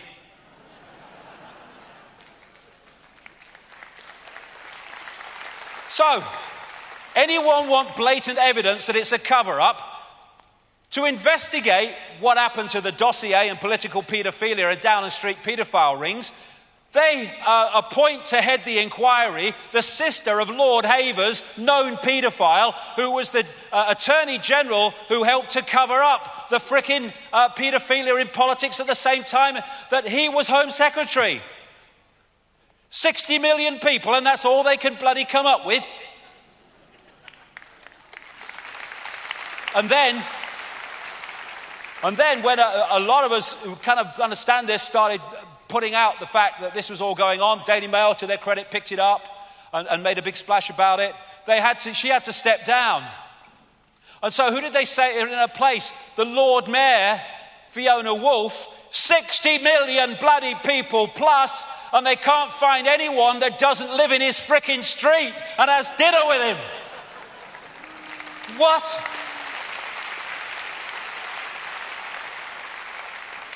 How much evidence do people need? How much evidence do the media need that this is the most blatant cover-up, because the establishment would fall and the monarchy would be fricking history if this came out?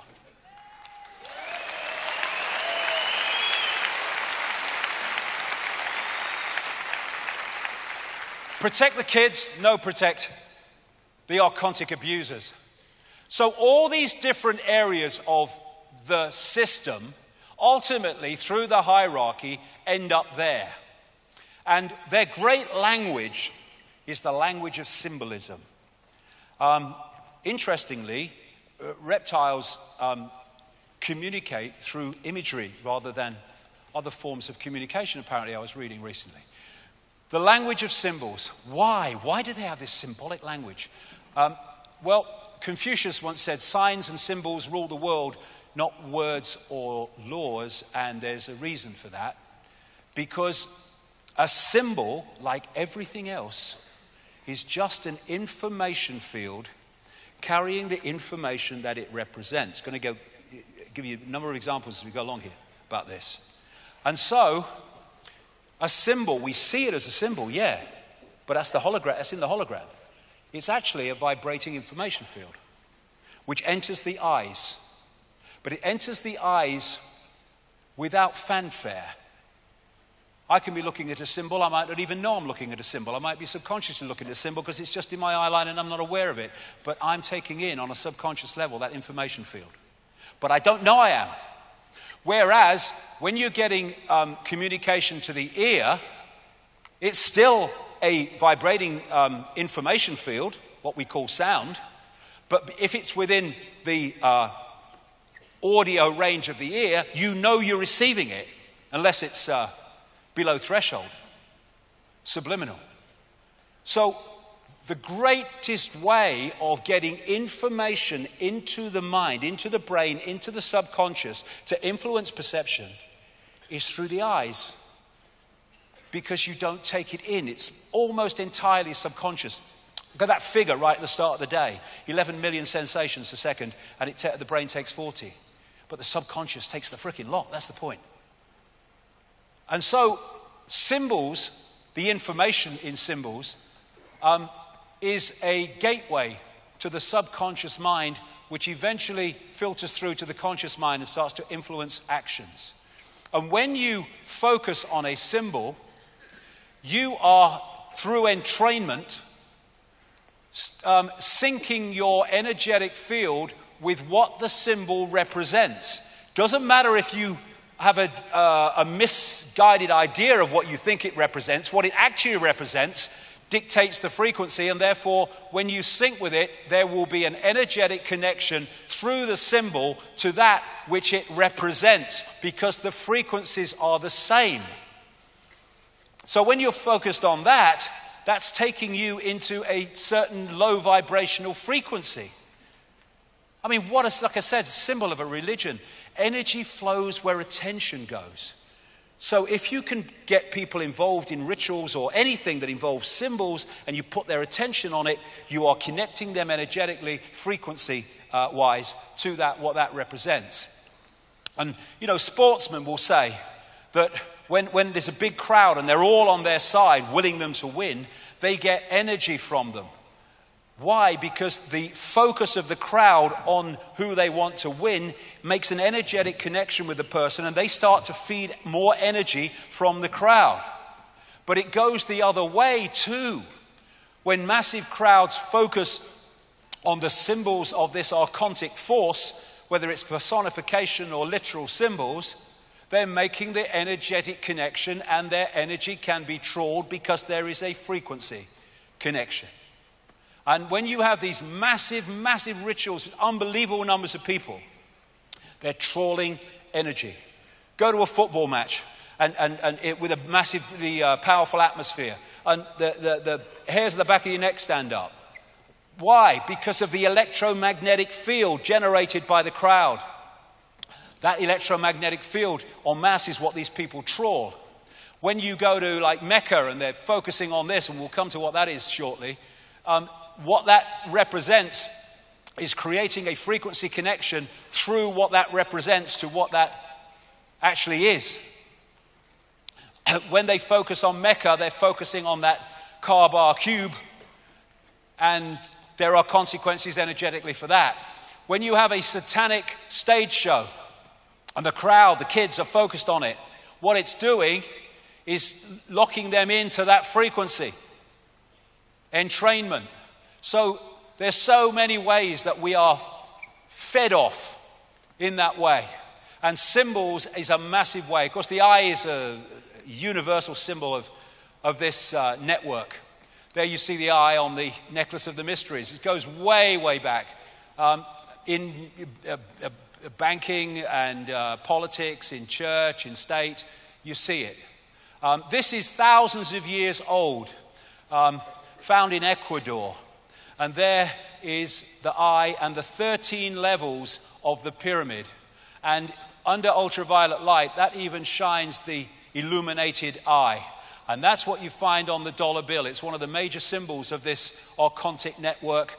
And there's 13 levels, exactly as in Ecuador thousands of years ago. There it is in Freemasonry. Because you'll find it in Satanism, you'll find it in Freemasonry, you'll find it in banking, you'll find it in politics, because they all ultimately are worshipping the same gods. That's MI5. There it is again, the security agencies. MI6, again, the pyramidal shape. This is a church. I think it's in Poland. And here we go, old twerper's back. There you go, have a twerp. Stage show, there it is, classic. And these are locking people in. There's Madonna. What's the chances of this? Katy Perry, Angelina Jolie, Lady Gaga, CBS, Jay-Z. Unbelievable. What's the chances of Chancellor Merkel doing that every time? That's bloody ludicrous. It's not even a natural thing to do. And then you look, I mean, this is unbelievable, this. Animated bloody cartoons and stuff. This pyramid and all-seeing eyes fricking everywhere. I'm not going to go through them all because of time, but every one of the shots that you're going to see has got that in it. Look at them, all over the bloody place. And this is feeding something into the subconscious of those who watch, overwhelmingly kids. The programming starts subconsciously from the earliest age. The Olympics in 2012, the one-eyed man, the eye. Here you had the Monsters, Inc. The central character had a single eye, and the monsters were feeding off the energy of children. It was their sustenance. And then you have this is unbelievable again, the number of personalities who get photographed covering one frickin' eye up in some form. I mean, look at it. And there's hundreds more. And most of them won't know. Another great symbol of this archontic network in all its forms is the flame or the lighted torch. And what the Gnostic said was that the archons are made from luminous fire, the jinn were made from smokeless fire according to the Islamic belief, and the archon phoenix, that all comes from this archontic symbolism, the phoenix rising from the ashes in fire. And according to Freemasonic historians, the phoenix morphed in terms of symbolism into the more acceptable eagle, and that's why you have eagles on so many flags and state logos. So all this is putting information into the subconscious mind to filter through to the conscious mind. So, in plain sight, Saturn. Saturn is, I would say, after my research over the years, is fundamental to understanding how this, quote, bad copy became our fake reality and continues to be so. First of all, Saturn was widely worshipped in the ancient world. Question, why would it be when we can hardly frickin' see it, never mind what the ancients could do? Well, there's a story about why. This, as we see it today, wasn't always like it was, and in geologically very recent times, it wasn't like this. People like Immanuel Velikovsky and others have studied over the years and written books, and they've been followed up by people like the Electric Universe researchers like David Tolbert and Thornhill in books more recently, as they have looked at the evidence that there was a catastrophic upheaval in the solar system in the relatively recent past, not yesterday afternoon, but the relatively recent past, which could well sync with when this bad copy fake reality was locked in. All over the world you have global destruction myths and catastrophe myths manifesting under names like Atlantis and Lemuria and Mu, but they are unbelievable in their common themes of how they describe what happens. And after this movement of planets, which was a massive disruption of the electromagnetic order, as I mentioned earlier, which meant the stability had gone, they ended up where we see them today. Now, this is a fantastic book. I almost can't get it now, and if you can, it costs a fortune. But it represents a magnificent piece of research by this man, David Tolbert, one of the people involved in the Electric Universe information. It's called the Saturn myth. And what he did was study the worship of Saturn all over the world, studied its symbolism, studied what they said about it, studied why they said they worshiped Saturn. And what came out was this, that Saturn, once upon a time, was anywhere but where it is now, and at the time it had no rings. Come to that as we go along. Actually, it was the dominant planet, I would say star, sun, in the Earth sky. And the way they describe it, it went around in an orbit in sync with Mars and Venus as it moved around. And that was the dominant light, the dominant sun, if you like, from Earth in the Golden Age. And I say that Saturn is a dwarf star, which is not a great, amazing thing because there's so many dwarf stars out there, they say now, it's unbelievable. And what they said in the early astronomical traditions is that Saturn was the primeval sun. That's how they described it. And Plato referred to Saturn as Helios, the sun god. Not our sun that we see today, the Saturn sun, referred to as Helios. Now, we take Helios to mean our sun, because it's the sun god. I say that's a mistake. Actually, they were talking about Saturn. And Diodorus of Sicily, an ancient historian, reported that the Chaldeans in the same area, Sumer, Babylon, now Iraq, called Saturn by the name Helios and said that this was because Saturn was, quote, the most conspicuous of the planets, which fits exactly with Talbot's research and I tell you, it's across the global cultures. The creator of modern Christianity worshipped Sol Invictus, the unconquered sun. Sol, it turns out, was another name that was used for Saturn and not the sun we think we see today. So when you start to let it kind of filter through, that at least most of the ancient sun gods were referring to the Saturn sun, not the sun we see today. That would make Heliopolis, famous city of the sun in ancient Egypt, as the city of Saturn, with the obelisks, the pillars outside the temple in Heliopolis. And that relates so closely to Solomon's temple, the mythical Solomon's temple. Every syllable of Solomon means the sun. Question now is which sun? And again, you've got the two pillars outside, just as with the one in Heliopolis. Then you come to Freemasonry, and its temples have the twin pillars worshipping the sun, the Saturn sun. Come to that as we go along. So when you go in this symbol, absolutely obsessed network, you come to the twin towers, the twin pillars. A coincidence? No chance. And what are the chances of this if that is the Saturn sun, Heliopolis? This obelisk in St. Peter's Square is an original obelisk put there from Heliopolis, I would say the city of the Saturn sun.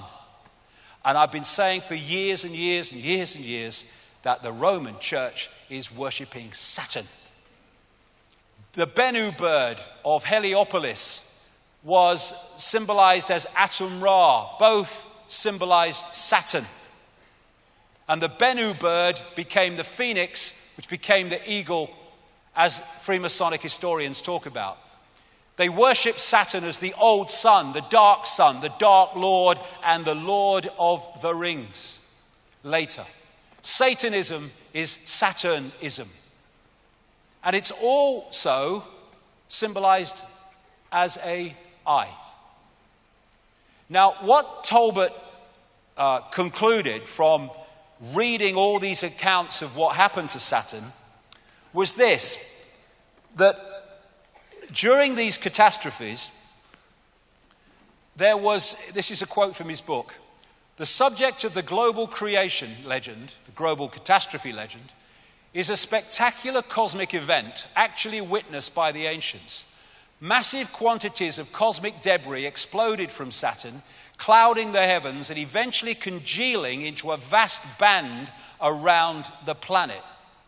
Now, the band is described, like he said, as around the planet. However, what is described is the reflection onto that band of the sun we have today, made it seem from Earth as if there was only part of it, like a beard. And as the day moved on and the sun's angle moved, it's described as appearing that this band went around Saturn, as I'll explain. Now, this is one of Saturn's moons, and I only put this up here because it shows this light behind it. Now, the source of this light is not the same as I'm talking about, but it just gives a feel today, looking at that angle of that Saturn moon, of what it must have looked like in the way they described from Earth. This band, this luminous band. And what they said is, as the sun moved round its angle in relation to Saturn, it appeared from Earth that this was moving around the around Saturn. But that became the main symbol because that appears to be what it looked like for most of the Earth day at that time. And so you see symbols relating to that all over the ancient world, which Talbot came up with. Let's just go further forward here. I'll come to something else. There's loads of them with the band and the disk Saturn. Loads of them like this, with symbolizes the horns with the planet, the sun, in the middle of it. And Lord of the Rings was a name given to Saturn. And here you see in the movie, you see the same symbol and the Eye of Sauron, the reptilian eye as the source of power. They're using it now in Apple products as well. Here you have the man who started a satanic secret society in Germany called the Brotherhood of Saturn. And these are Saturn symbols, and there you see the round circle with the dot in the middle and the horns. Now that round circle with a dot in the middle is said today still to have been an ancient symbol of the sun. Well, there's nothing when you look at our sun to use a symbol like that to symbolize it. But you look at that symbol in relation to what Talbot's saying, and it's very obvious what it was symbolizing. You had an unbelievably Saturnesque stage show done at the Super Bowl in 2012 by Madonna with the luminous fiery eye again. And there is Saturn with the crescent between the Twin Towers in the Mother Lodge of Freemasonry in Great Queen Street in London. You look at the symbol of Islam and it can be interpreted as the star and the crescent that was used in the ancient world. These laurel leaves symbols are very much in sympathy with that. This, of course, is the United Nations with the world as a target, very appropriate, and that is the symbol of the Windsors, the royal family, the Windsors royal family. That's, of course, an American great what do you call it? There's the flying disc, again, a Saturn symbol. You see that on many cars and in many areas of the corporate world. And, of course, in that Saturnesque presentation, you had exactly that used in the Madonna stage show. Now, this is why Satanists worship the goat. In one form, the goat god Pan. This is Manly P. Hall, Secret Teachings of All Ages, who is one of the major Freemasonic historians over the years. He said Pan was a composite creature, the upper part, with the exception of his horns, being human, and the lower part in the form of a goat. The god himself is a symbol of Saturn because this planet is enthroned in Capricorn, whose emblem is a goat. And that is where that comes from, Baphomet, one of the most famous of satanic worshipping symbols. And you see them on this ring is Baphomet on Beyonce. She's dressed, Lady Gaga, as Baphomet. And there is Baroness Philippine de Rothschild with Baphomet massively round her neck. I am staggered, I don't believe it. The owl is Saturn, the owl of Bohemian Grove. Apis or Apis, the Egyptian Saturn god, the bull god, the god of Saturn. And that's where you get the golden calf and all that stuff. And again, you've got the money system symbolized as the bull as well. Now, I said earlier that numbers are just digital expressions of frequency waveform information fields. This is called the magic square of Saturn, and it's also the magic square of Freemasonry, of course. And why it's magic is whatever way you go and you add those numbers up, they come to 15. Don't matter which way you go. Now, in numerology, you add the numbers until you get a single number. So 15 in numerology is 666. 666. And that represents the energy frequency of Saturn, which I'll come to. Now, this is the sigil of Saturn, and they get it by drawing between the squares of the magic square from 1 to 2, 2 to 3, 3 to 4. And that's how they get that. Now, if you turn that up on its side, you get that, which is what that is. The most obvious symbol of Freemasonry, because they're worshipping Saturn, which is an expression of this archontic fake reality. That is the symbol of Balmoral, the Scottish home of the royal family. Exactly the same, the sigil of Saturn. This is an ancient symbol of Saturn, the six-pointed star, the Star of David. It's not, they just hijacked that. It's a symbol of Saturn going way, way back. And this is where the name Rothschild came from. They had a red, version of the six-pointed star on their house in Frankfurt, where the Rothschild dynasty came out of. And in German, red shield is Rothschild. The very name Rothschild comes from a symbol of Saturn. And they then took it and put it on their fiefdom of Israel. Saturn.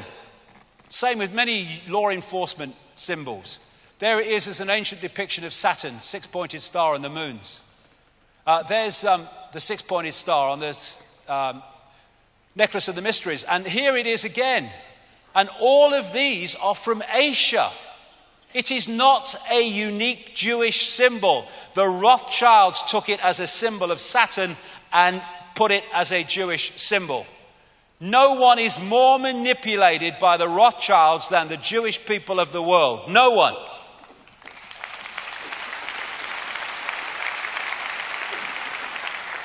And here you have it in Christianity, the six-pointed star, an old ex-pope. And there it is between the pillars in the Mother Lodge of Freemasonry in Great Queen Street in London. It's all Saturn. They're all pissing in the same pot. All of them. Now, another ancient symbol of Saturn is the black cube, which you see all over the place.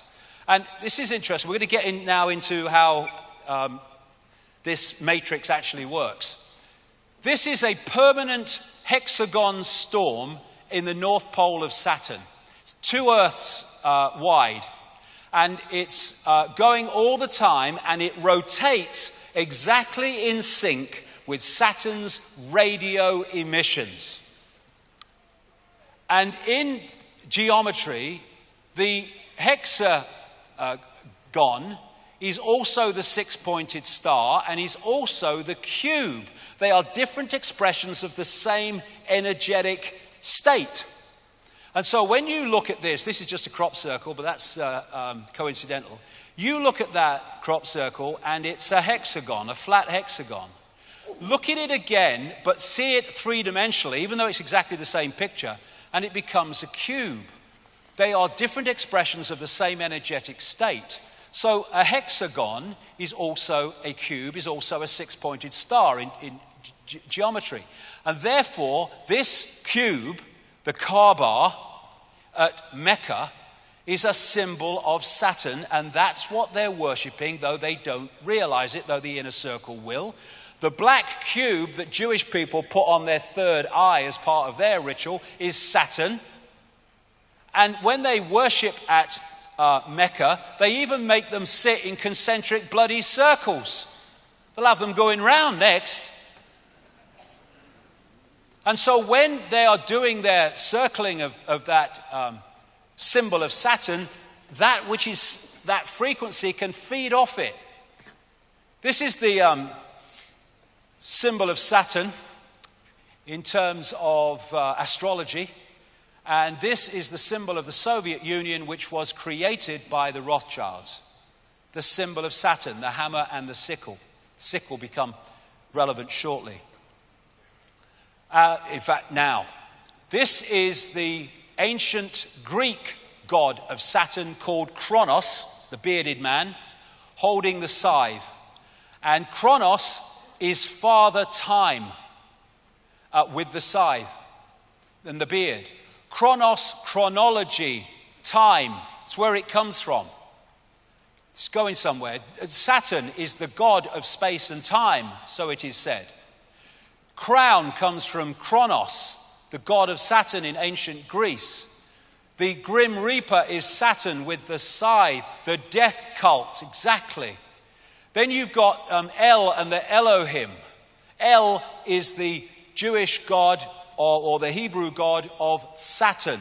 I would say El and the Elohim in the biblical realm is Demiurge and the archons. And you have archangels, Michael, Gabriel. The El goes all over the place. We have elections where the pawns are elected to serve the elite. We have Israel. And that is the symbol of El, the black cube. It's Saturn. The black sun, the dark lord, the demiurge, Saturn, Kronos, Satan. They're all different ways of saying the same thing. Then you have the bearded man.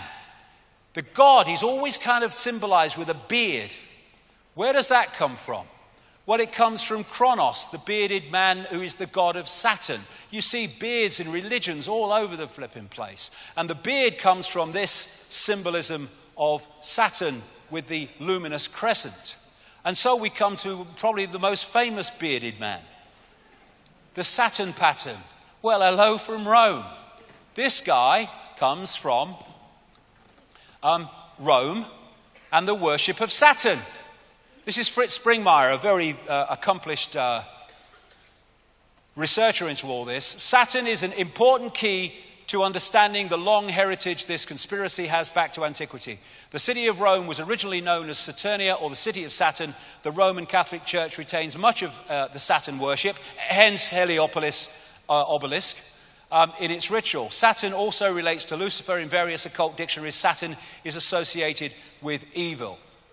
And Saturnalia, the 5th century Roman writer Theodosius said that Saturnalia, which was in Rome running up to our Christmas, was to mark the time when Saturn suddenly disappeared, which fits with that catastrophe story that Talbot talks about. So Saturnalia, that is the ruins of the temple of Saturn in Rome today, is actually Christmas. They decorated trees, they gave presents to each other, they used holly, same thing. And Santa is an anagram of Satan, Saturnalia, it's Kronos, the Saturn god. Now the bearded man is often used for Saturn. This is William Blake, who was a very deep thinker and knew a lot of inside information. And he painted this picture in 1794 called Ancient of Days. Ancient of Days is one of the phrases used in the Bible to describe God. And he depicts him as the architect. This is on the GE building in Rockefeller Plaza in New York. Again, the Ancient of Days, which I say is the demiurge Saturn, the architect. Freemasons call their God the great architect of the universe. The demiurge was called by the Gnostics the great architect of the universe. And in the Matrix, we had the architect creating the fake reality, the bearded man. And when you look at Saturn, the control system, it fits all the boxes of the society we live in. The religions, secret societies, and Satanism are worshipping Saturn. Astrologically, in other words, energetically, banking is astrologically ruled by Saturn. Politics and the institutions of state of all levels astrologically ruled by Saturn. Corporations astrologically ruled by Saturn. Law in the court system astrologically ruled by Saturn. Science astrologically ruled by Saturn. And it's amazing that the left side of the brain and the traits of it, and the Saturnine traits and the reptilian brain traits are remarkably the same. So all these different parts of the human institutions of society are Saturn's little helpers. The vast majority not knowing, the inner circle absolutely knowing. All this court symbolism and religious symbolism and the headgear in education, it's all Saturn. And you see it endlessly in corporate logos. Now, Jordan Maxwell has been talking about Saturn symbolism being all over society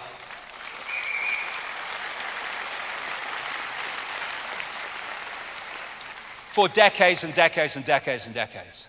My question is, why? Why is Saturn symbolism everywhere? Why is it worshipped by all these people? There has to be a reason. Well, I think this is the reason after what I put together. The Saturn-Moon matrix. The Gnostics said of the archons, they make something appear to happen that does not actually happen. They can induce virtual reality experience.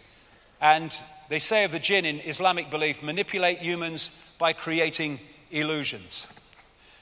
I went into this subway station in New York a few years ago and saw this painted on the floor, and I thought, that's extraordinary. You had the eye and the ring, Saturn, and over the world was this broadcast system, basically. But it started a train of perception and research. And again, we go back, do we live in a simulation? What is the archon illusion that's given us this fake reality compared with the one that was before? What is making us decode a different reality now to the one we did before? And it seems to me that Saturn is fundamentally part of this fake matrix that we call the world, and that part of what it does is act as a firewall from the original reality so we don't decode it, just like they do in China to stop people getting great tracts of the internet. Interestingly, the Gnostics say the outermost planetary sphere, or archon, of the matrix, was Saturn. Beyond that was Leviathan, a snake swallowing its own tail, called the Ouroboros. Souls had to pass through this to reach paradise. There was another esoteric concept called the ring past not. And this is a point where, while you remain in the illusion of duality, you can't progress beyond it, called the Ouroboros, the snake swallowing its tail. And there on that Saturn symbol, you see the Ouroboros in the Mother Lodge of Freemasonry, exactly what the Gnostics described.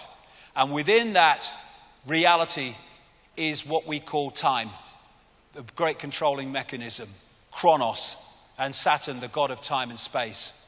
Now, coming from Saturn is a particular frequency, and it's the frequency that's making that storm at the North Pole. And this is Saturn, which is recorded by NASA.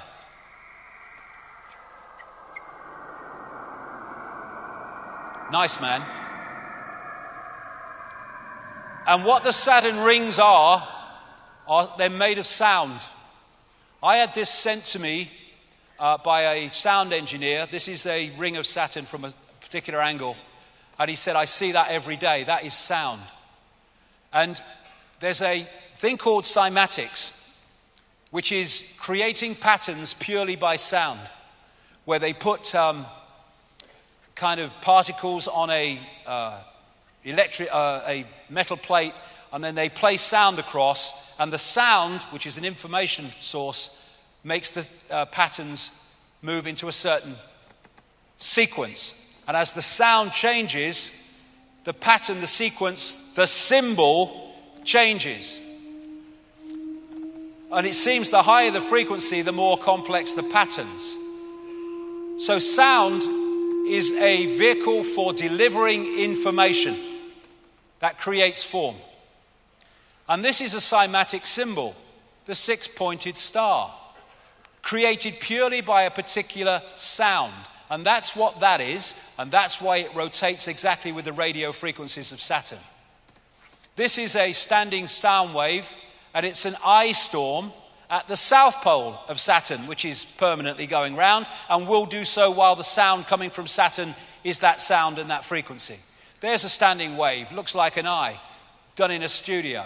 This is the standing wave of rings done in a studio, just like Saturn. It's all sound. Now, these symbols here, I got off the internet, and what it is, they're playing through really fast. You can't see what the symbols are, but when you freeze frame them, what they are, they're reacting to sound. And when you freeze frame them, suddenly you see the symbols that are appearing very fast, but you can't see with the naked eye. There's a six-pointed star in one of them. There's a hexagon. And so a symbol is an expression of a sound, and a sound is an expression of a symbol. So all these symbols and this magic square numerologically of the magic square of Saturn are all representations of the frequency of Saturn, and when they interact with our subconscious, they're locking us into the frequency of Saturn from all over the place. A sound wave creates a symbol, and a symbol generates a sound wave, although we won't be able to hear it in our range. So when you see these artistic patterns in churches and stuff, we see them as patterns, but they're actually a representation of sound frequency. So on an inaudible level, they're giving it off. And Saturn is, therefore, I suggest, a major part of the broadcasting of this fake reality, which we are decoding into a world we think is real, but is actually fake. And maybe that was the pineal gland once. And maybe now that's Saturn which has hijacked the pineal gland. So Saturn was ringless, according to the ancients, before this great catastrophe. So where did the bloody rings come from? This man, Norman Berggren, has a long, long history. He's in his 90s now, of working in high-tech space and missiles and NASA and all the rest of it. And he wrote a book some years ago called The Ringmakers of Saturn, because when he studied pictures of the rings, he realized they were changing, and not only changing, they were being made as you looked at the pictures. This Voyager spacecraft went closest to Saturn in 1980, and then there's the Cassini craft, which arrived in 2004, and I think he's still in the area. And when he compared pictures from both of them, and then compared pictures in relation to the other, he realized that the story of Saturn was very different to the one he thought and he'd been told. He said this in his book: several years ago, a number of folks in the astronomy and physics world began to theorizing that these rings had to be much younger than the universe, perhaps only about 100 million years old. But one pair of pictures shows a change in 5 minutes. An impression is conveyed that the latest reported measurements purport to be the true ones, when in reality all might be quite nearly correct at the time of observation, but general reluctance to accept variable ring system geometry occurs because of the apparent failure to identify a physical mechanism suitable for producing recurrent change. In other words, because they can't explain why it's changing, they'll just deny it's bloody changing. And on the pictures, and NASA has these pictures, he saw these, what he calls electromagnetic vehicles. And these are thousands of miles long, some of them. And if anyone thinks that's fantastic, that's the Earth in relation to Saturn. We're not talking about the same relationship to size. And there's loads of them on these pictures. These electromagnetic vehicles, he calls them, all over the place. Here's one pictured next to the rings by the Hubble telescope. Here's a few NASA pictures showing one of them apparently moving. If you put the pictures together. Why have we never heard of these except through Norman Berggren? And then he found pictures where these electromagnetic vehicles went into the rings, and all this stuff was coming out of them that were making the rings as he was looking through the pictures. They're not natural. They say the water ice and stuff is in the rings. I reckon you'll probably find that there's a certain crystal in the rings that is generating the frequency. And this is from just a couple of weeks ago. The mysteries of Saturn's expanding F-ring. Saturn's most distant ring is twice as bright and 3 times as wide as it was during the Voyager flybys in 1980 and 81. The great mystery of Saturn's rings, how they formed, why are they like that, we don't know. Well, maybe we do. There's this massive ring that was found in 2009, about 3.7 million miles out from Saturn, but around Saturn. Get 1 billion Earths in it. And I'm suggesting that actually that broadcast comes across to us. The Saturn matrix is a band of frequency which we are tuned to, and we think it's real. It's a virtual reality, as described by the Gnostics. Now, I'm going to move on quickly because we want to run out of time, but the moon, as I've said before, is fundamentally involved in this. I read this book, Who Built the Moon? The evidence for the fact the moon is not a natural body is fantastic. And interestingly, what the book found was the relationship in terms of mathematics and all the rest of it of the Earth, the moon, and the sun is completely different to anything else in the solar system. And what the Gnostics said was the archons created the rest of the solar system but did not create this. The maths involved in the Earth, Moon, Sun system is nothing less than staggering. They've been put together with the accuracy of the proverbial Swiss watchmaker, the book said. That's why the moon is about the same size as the sun, almost exactly at the time of an eclipse. And the moon is perfectly placed, said this BBC documentary, to sustain life. But that's pure luck, a cosmic coincidence. I don't think it is. We never see the other side of the moon. We only see one side of it. And they say in the book, the moon is bigger than it should be, apparently older than it should be, and much lighter in mass than it should be. It occupies an unlikely orbit and is so extraordinary that all existing explanations for its presence are fraught with difficulties, and none of them could be considered remotely watertight. They've got no idea. They first of all had the whack theory, something like a Mars-type planet whacked into the Earth and bits became the moon. That didn't work out. They had the double whack theory where it came back and had another go, and so they go on. And these scientists saying here, the best explanation for the moon is observational error. The moon doesn't exist because it shouldn't if it's natural. It seems easier to explain the non-existence of the moon than its existence. And they've smacked the moon a number of times with massive explosions and impacts. And what's come from that is the evidence says the moon is actually hollow. This is NASA scientist, again, Gordon MacDonald. It would seem that the moon is more like a hollow than a homogeneous sphere. This man from MIT said the lunar orbiter experiments had vastly improved knowledge of the moon's gravitational field and indicated a frightening possibility that the moon might be hollow. The moon is inside out, said this scientist. And as Carl Sagan said, a natural satellite cannot be a hollow object. These scientists from the Soviet Academy of Sciences, I talked about this at length in my books, wrote a major article in 1970 suggesting very strongly, with considerable evidence, that the moon was actually a construct. And people like Ken Johnson, who've worked for NASA on photographs from the moon, he's come out and said actually there are non-natural phenomena all over the moon, including bases, things you can't explain that are not natural. And there are towers which have been smudged out, some of them not very badly. What the heck is that on the moon? Here's a close-up of it. I mean, what's that? That's not natural. So where did it come from? Who put it there? This is called blue gem, or the blue circle, which it kind of shines electric blue. Was seen as a light from the 1700s by astronomers. Now we can see what it is. 29 miles in diameter. What the bloody hell is it? No one can say. And in so many ways, the moon appears to be something akin to the Death Star moon in the Star Wars films. And indeed, two moons of Saturn look remarkably like the Death Star moon. And it, as I put it together over the years, is like an amplifier of the Saturn broadcasts, which are then fired at the Earth with far greater power and thus influence on our reality. And if you put that there, it kind of gives an indication of what I'm saying. Now, talked about that Charney project and what came out from it.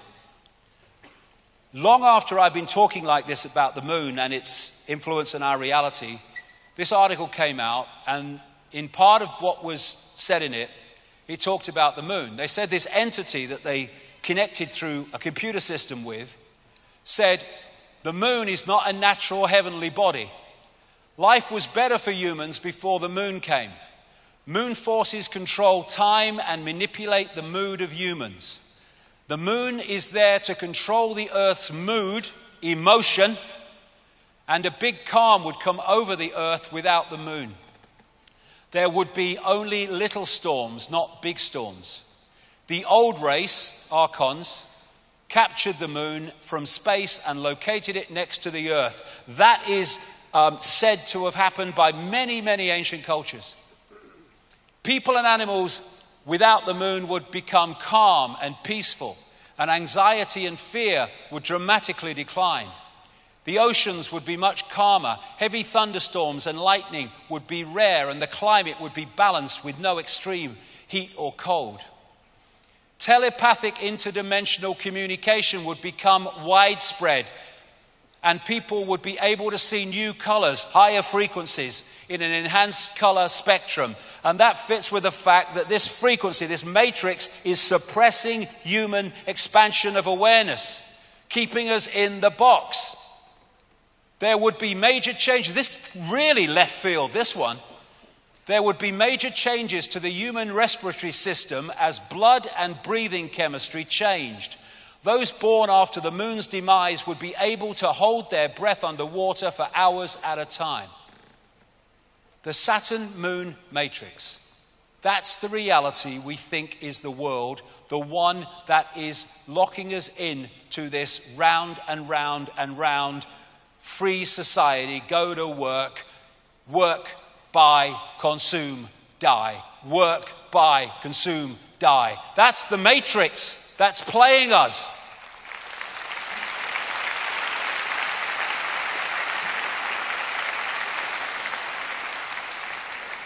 Control the energy scene, you control human perception. We are in a band of frequency. A band of frequency is the matrix, a band of frequency of information. We are blinded by the light. We look at light and we think light is like luminous. But that's just the decoded expression of an energetic frequency field that we call light. And when they talk about God saying, "Let there be light" in the Old Testament, I would suggest that's far more likely this demiurge, fake God in this Genesis description, building the matrix. Let there be light. The speed of light in the walls of the matrix. Beyond that is beyond its walls of suppression. So people are within the matrix thinking it's the world going round and round and round, being played like a violin while they think they're playing the instrument. And like a prisoner in a pitch black cell, we may never be able to see the walls of our prison. And that is the wall, I would suggest. And that's why anyone gets close to saying we can go faster than the speed of light, the scientific establishment comes down on them like a pile of bricks. Real? Is it real? Is the night sky real, or is it a planetarium? I've been thinking that since I was a kid.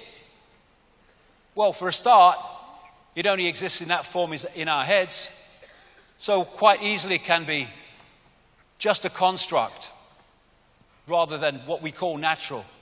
The archontic architects of our fake reality. And so this scene from the Matrix movie is absolutely perfect if you had two words. The Saturn-Moon matrix is everywhere. It is all around us, even now in this very room.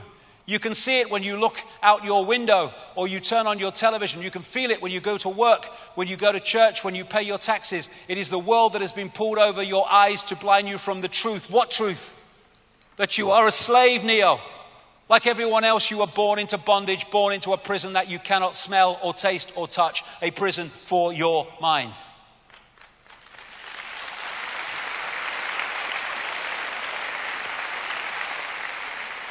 Human world, no, it's the Archon world, and they're trying to make it more and more the Archon world, which is why the world is changing in its image. And I came across these books of Carlos Castaneda long after I was into all this stuff, and I fell off my bloody chair nearly when I read some of it. They're based on the words of a Central American shaman called Don Juan Matus. And this is what he said. We have a predator that came from the depths of the cosmos and took over the rule of our lives. Human beings are its prisoners. The predator is our Lord and Master. It has rendered us docile, helpless. If we want to protest, it suppresses our protest. If we want to act independently, it demands that we do not do so. Indeed, we are its prisoner. They took over us because we are food to them, yes, low vibrational emotional energy. And they squeeze us mercilessly because we are their sustenance. Just as we rear chickens in coops, the predators rear us in human coops, human eros. Therefore, their food is always available to them, especially if there's lots of wars. Think for a moment and tell me how you would explain the contradictions between the intelligence of man, the engineer, and the stupidity of his systems of belief, or the stupidity of his contradictory behavior. Sorcerers believe that the predators have given us our systems of beliefs, yes, our ideas of good and evil, yes. Our social mores, they are the ones who have set up our dreams of success or failure. They have given us covetousness, greed, and cowardice. It is the predator who makes us complacent, routinary, and egomaniacal. In order to keep us obedient and meek and weak, the predators have engaged themselves in a stupendous maneuver. Stupendous, of course, from the point of view of a fighting strategist. A horrendous maneuver from the point of those who suffer it. They gave us their mind. The predator's mind is baroque, contradictory, morose, filled with the fear of being discovered any minute now. They gave us their mind because they gave us their frequency, and we are decoding their frequency and thus becoming part of their hive mind. The hive mind, the archons, the reptilians, and the Borg in Star Trek, classic representation of the archons. All of these different groups are said to operate with a hive mind, a hive mentality. And we've been connected to it. The Borgs, they were like transhumanist type figures, exactly really in the cyborg way that the archons are described. And the Borg used to fly around in black, dark cubes. Why do humans blindly follow rules? Because they blindly follow the matrix. Don Matter said, I know that even now, even though you have never suffered hunger, you have food anxiety, which is none other than the anxiety of the predator who fears that any moment now its maneuver is going to be uncovered and food is going to be denied. Though through the mind, which is after all their mind, the predators inject into the lives of human beings whatever is convenient for them, and they ensure in this manner a degree of security to act as a buffer against their fear. Sorcerers of ancient Mexico reasoned that man must have been a complete being at one point, with stupendous insights, avatar society, feats of awareness that are mythological legends nowadays. And then everything seems to disappear and we have now a sedated man. What I'm saying is that we have against us is not a simple predator. It is very smart and organized. It follows a methodical system to render us useless. Man, the magical being that he's destined to be, is no longer magical. He is an average piece of meat. There are no more dreams for man than the dreams of an animal who is being raised to be a piece of meat. Trite, conventional, imbecilic. And what they've done, because of our superior creative potential and expansion of consciousness potential, they have, although they are inferior to that in terms of potential because they are a distortion, they have reduced our, or that of the vast majority of humanity, to a lower level of awareness than they have. And thus this fits the situation perfectly. In the kingdom of the blind, the one-eyed man is king. We are the blind. The archons are the one-eyed king. But when we become the two-eyed, third-eyed, true consciousness that we are, game fricking over.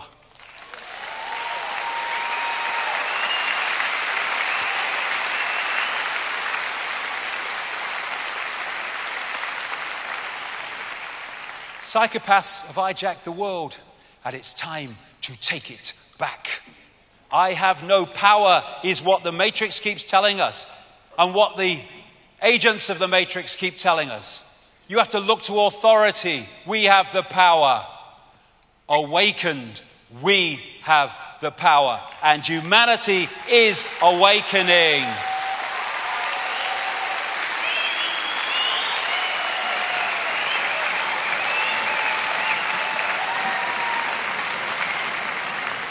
And like I said right at the start, understanding the problem is to understand the solution. And we're starting to understand the problem. I'll be back in half an hour. Thank you.